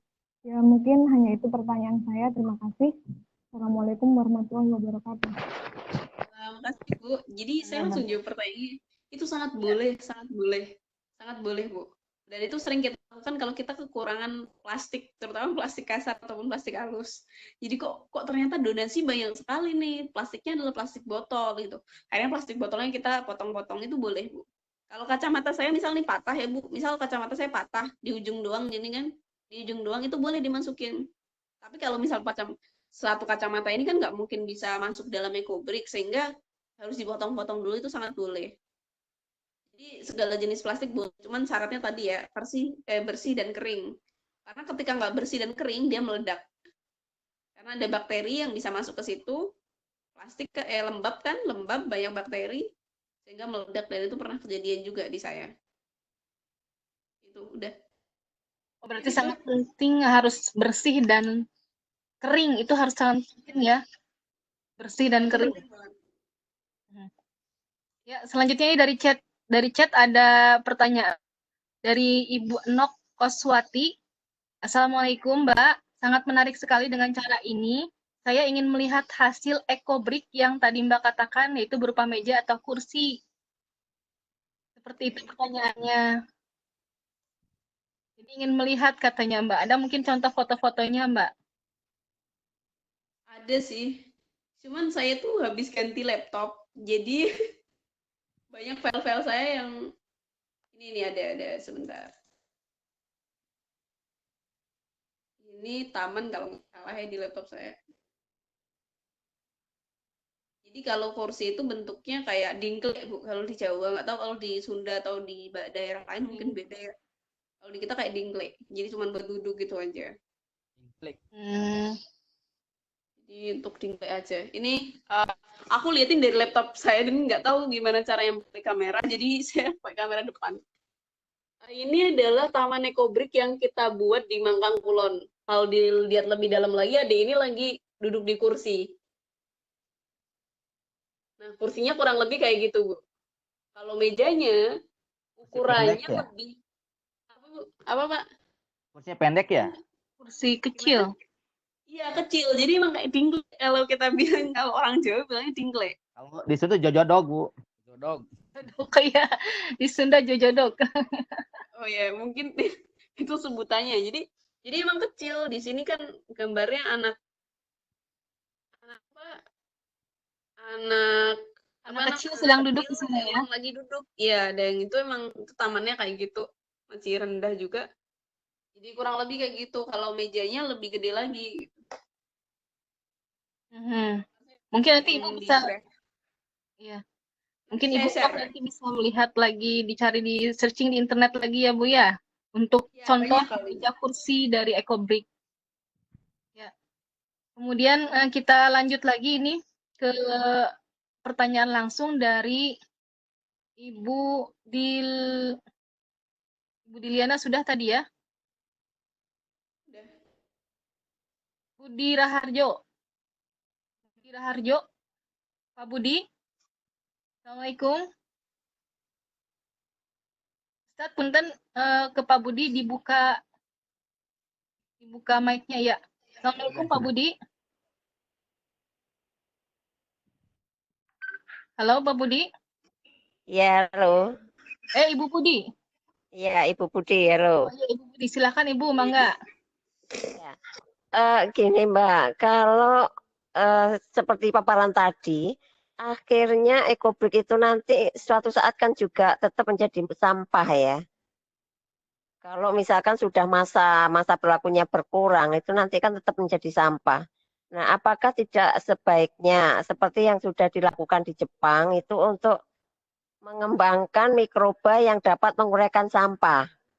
Sehingga sampah itu seolah-olah seperti sampah dedaunan itu, yang dalam jangka berapa tahun tuh habis musnah begitu. Itu aja pertanyaan saya. Mungkin bisa dikembangkan untuk ke penelitian mahasiswa mungkin, Mbak. Terima kasih. Ya, Assalamualaikum sama-sama. warahmatullahi wabarakatuh. Terima kasih, Bu Budi. Waalaikumsalam warahmatullahi wabarakatuh. Pertanyaan menarik ya. Jadi bener banget. Ekobrik ini sebenarnya bisa banget untuk berpotensi untuk menjadi sampah lagi ketika kita ya kayak tadi salah membuatnya, akhirnya kita harus bongkar lagi dan bongkar lagi, orang kadang malas untuk nyuci lagi, malas untuk lain sebagainya lagi gitu kan. Tapi ketika kita membuatnya dengan benar dari awal, insya Allah nggak bakal jadi sampah karena prinsip dia cradle to cradle. Jadi ketika pun dia rusak, misal ditaruh di luar ruangan, jadi ekobrik ini nggak boleh terlalu lama ditaruh di luar ruangan ketika dia tidak dibentuk bangunan ya Bu, karena itu bahaya karena dia cepat rusak gitu loh. Tapi ya, makanya dia harus pakai tadi semen Itali tadi. Jadi kalau misal di dalam dia boleh yang cuma meja kursi gitu. Nah, terus kenapa nggak dikembangin mikroba untuk plastik? Sebenarnya kenapa enggaknya itu mungkin yang pertama ya Bu, kalau bicara masalah plastik itu kan banyak sektor yang harus bertindak ya. Ya mungkin juga mahasiswa salah satu tanggung jawabnya, dan kalau saya sih mencoba untuk gimana saya tuh ngembangin mikroba juga, tapi bukan untuk plastik, tapi lebih ngambil metabolit sekundernya yang digunakan untuk microbeads atau mikroplastik primer yang di kosmetik dan lain sebagainya, itu yang saya kembangkan di S1. Nanti S2 saya lagi juga ngembangin bersama di perusahaan saya, kita juga lagi ngembangin bakteri dari alga yang bisa untuk degradasi plastik maupun mikroplastik.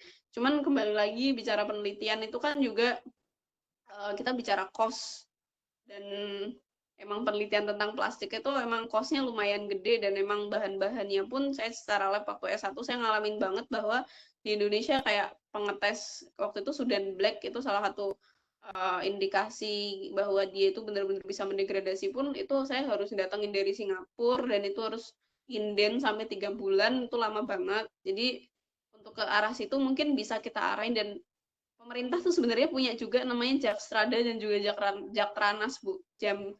Itu rencana nasional maupun rencana daerah di mana mereka menanggulangi plastiknya masing-masing. Jadi sebenarnya itu turun juga di Kepres juga ada. Jadi pemerintah sudah banyak upaya, cuman sejauh ini karena saya pernah waktu itu tanya langsung ke Dirjen KLHK dan mereka mengatakan bahwa kita bisa misal alih ya ke bakteri.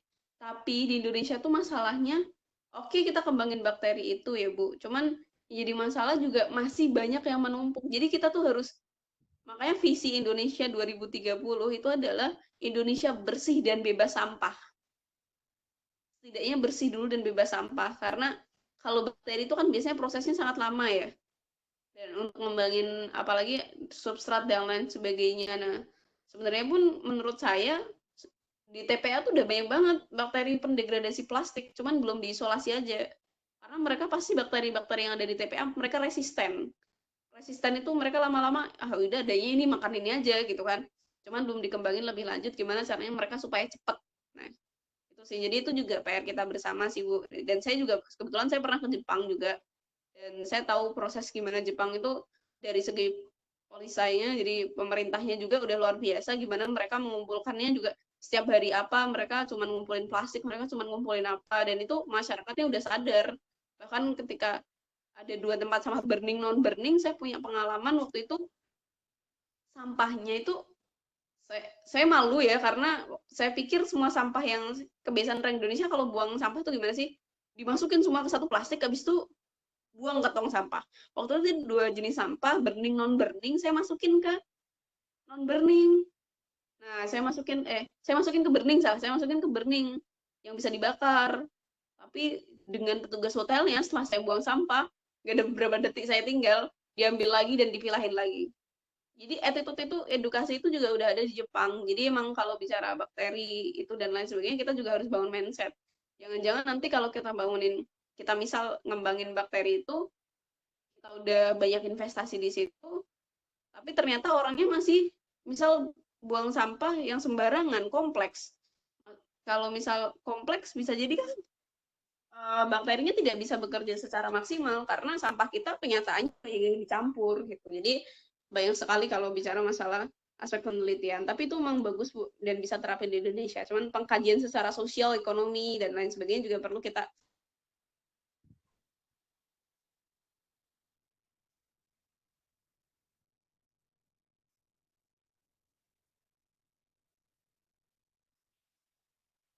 Halo?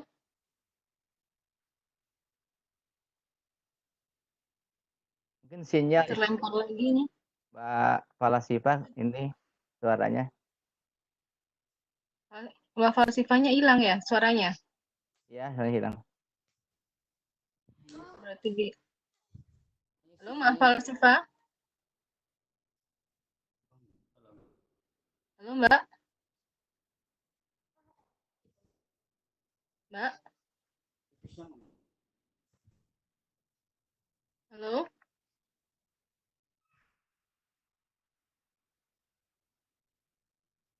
Ada yang bisa menghubungi Mbak Falasifa? Panelis? Iya, Terlempar tuh. ada suaranya Mbak? Belum ada, belum ada. Mungkin sinyal nih.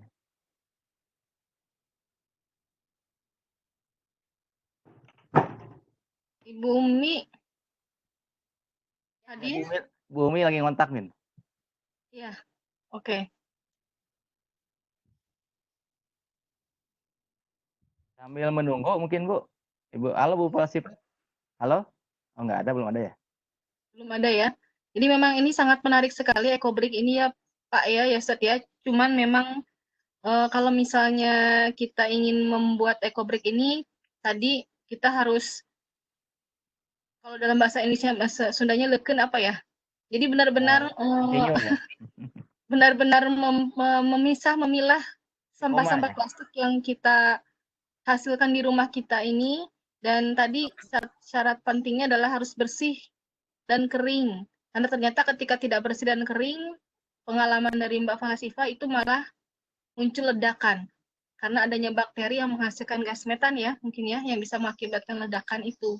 Betul. Jadi kita harus benar-benar bersih dan kering. Itu mungkin di sananya jadi harus mencuci dan mengeringkan gitu ya. Betul. Tapi ini sangat bagus sekali karena bisa menggantikan batu bata ya, bisa menggantikan batu bata. Ya, untuk bangunan. Asal syaratnya adalah tadi beratnya harus benar, kepadatannya harus benar. Jadi jangan justru malah akan membahayakan yang menggunakannya. Seperti itu. Ya, betul. Ya, Bu. Sudah Kita mungkin nyambung belum? lempar dari sinyalnya nih, nggak ada di ruangan. Terlempar. Ada di atendi, udah ada di atendi, Pak. Ada di atendi, Ustadz. Saya cek dulu. Saya cek dulu sebentar. Falasifa ya? Ya. Falasifa. Oh, Petis ya? Di F. Iya.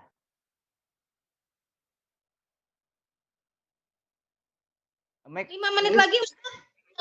Karena langsung closing aja ya, langsung closing untuk Falasifa panas, mungkin nanti kita bisa agendakan di sesi berikutnya mungkin ya. Ya, oke. Sudah ada, Ustadz? Belum ada ya. Apa? Make to list ya? Betul gitu caranya? Make to panelis. Iya, make to panelis. Sudah saya make to panelis nih.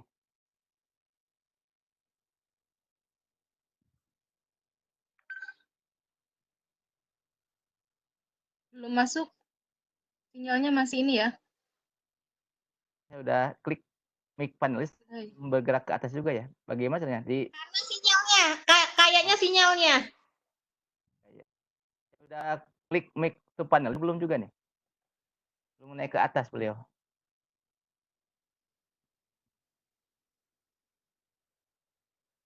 Saya udah klik berapa kali-kali. Di layar kelihatan nggak di layar? Belum terlihat. Diagendakan bikin workshop aja, Bu. Ya, insya Allah ya Pak. Nanti setelah kegiatan UPI Bandung mungkin Pak Didin dengan teman-teman MGMP Biologi bisa membuat dan melobi Mbak Falasifa untuk membuat workshop gitu ya, Ustadz ya? Iya, siap. Ya, betul, Bu. Menarik. Ditampung untuk ini ya, untuk teman-teman semua. Diagendakan. Kita selesaikan satu-satu dulu Bapak Ibu karena masih ada 2 kegiatan yang dikerjakan oleh panitia berbarengan, jadi takut tidak tertangani. Jadi kita selesaikan dulu satu persatu. Ustadz kayaknya Mbak Falasifanya nggak bisa masuk lagi karena HP-nya panas. Udah masuk? Udah. Ya. Udah ke atas sudah. Silakan Bu Falasifa kasih statement aja. Kesimpulan saja Mbak Falasifa. Oke, maaf ya tadi digangguan. Jadi mungkin kalau kesimpulan dari saya sih nggak banyak ya. Intinya adalah mulai dari diri sendiri. Dengar suara saya kan ya Pak? Jelas. Dengar Mbak, jelas. Oke. Jadi intinya adalah bagaimana kita memulai dari diri kita sendiri, mulai bijak mengelola segala sesuatu, sumber daya apapun yang diberikan Allah atau Tuhan kita. Sumber daya itu bukan hanya bentuknya kalau kita tadi ngomongin cuman plastik, tapi banyak sekali, seperti misalnya bagaimana kita makan secukupnya, terus kita juga, misalnya ini mau lebaran ya, orang-orang pasti pada beli baju dan lain sebagainya, jadi saya harap juga minta tolong untuk beli secukupnya. Bapak dan Ibu, saya sarankan untuk nonton The True Cost. Itu benar-benar film dokumenter yang memperlihatkan bahwa industri fast fashion itu sangat luar biasa, banyak orang meninggal gara-gara itu. Gitu. Jadi intinya adalah mulai dari diri kita sendiri dulu, Bu. Apapun yang bisa kita lakukan, ya setidaknya menggunakan sesuatu secukupnya. Terima kasih, maaf kalau saya banyak salah dan maaf tadi loss ya, Bu. Karena HP saya panas banget dan saya pindah ke laptop ini. Terima kasih. Iya. Ya, terima kasih Mbak Falasifa. Ya, jadi tadi dari Mbak Falasifa pesannya adalah mulai dari diri kita sendiri untuk mencoba mengurangi sampah atau berbagai macam hal sampah yang membuat sampah, di antara sampah plastik. Saya kembalikan kembali ke host, kepada Ustadz Didin. Terima kasih. Silakan Ustadz. Terima kasih kepada Mbak Falsifah dan juga kepada moderator kita yang sangat cerdas, ya, Teh Ica, juga Teh Umi selaku yang punya ruangan dari .smk. Dengan demikian, Bapak Ibu sekalian yang berbahagia, guru-guru yang hebat se-Nusantara, kita akan akhiri saja pertemuan ini dengan ucapan hamdalah bersama-sama. Assalamualaikum warahmatullahi wabarakatuh. Waalaikumsalam warahmatullahi wabarakatuh. Ustadz, oh boleh pindahin ke saya. Baik, Mbak Falsifah, terima kasih. Bapak Ibu sekalian, terima kasih. Kita ketemu lagi. Mbak Falsifah tadi ada request katanya kalau bisa nanti ada workshopnya. Mungkin Pak Didin dan panitia biologi berbagi mungkin nanti bisa menghubungi Mbak Falsifah untuk menschedulkan agenda berikutnya, begitu ya Mbak Falsifah ya? Ya, mudah-mudahan Mbak Falsifah bisa menempatkan waktunya. Insya Allah. Baik, terima kasih Bapak Ibu semua. Kita ketemu lagi di agenda berikutnya. Selamat mempersiapkan buka puasa di Indonesia bagian Barat.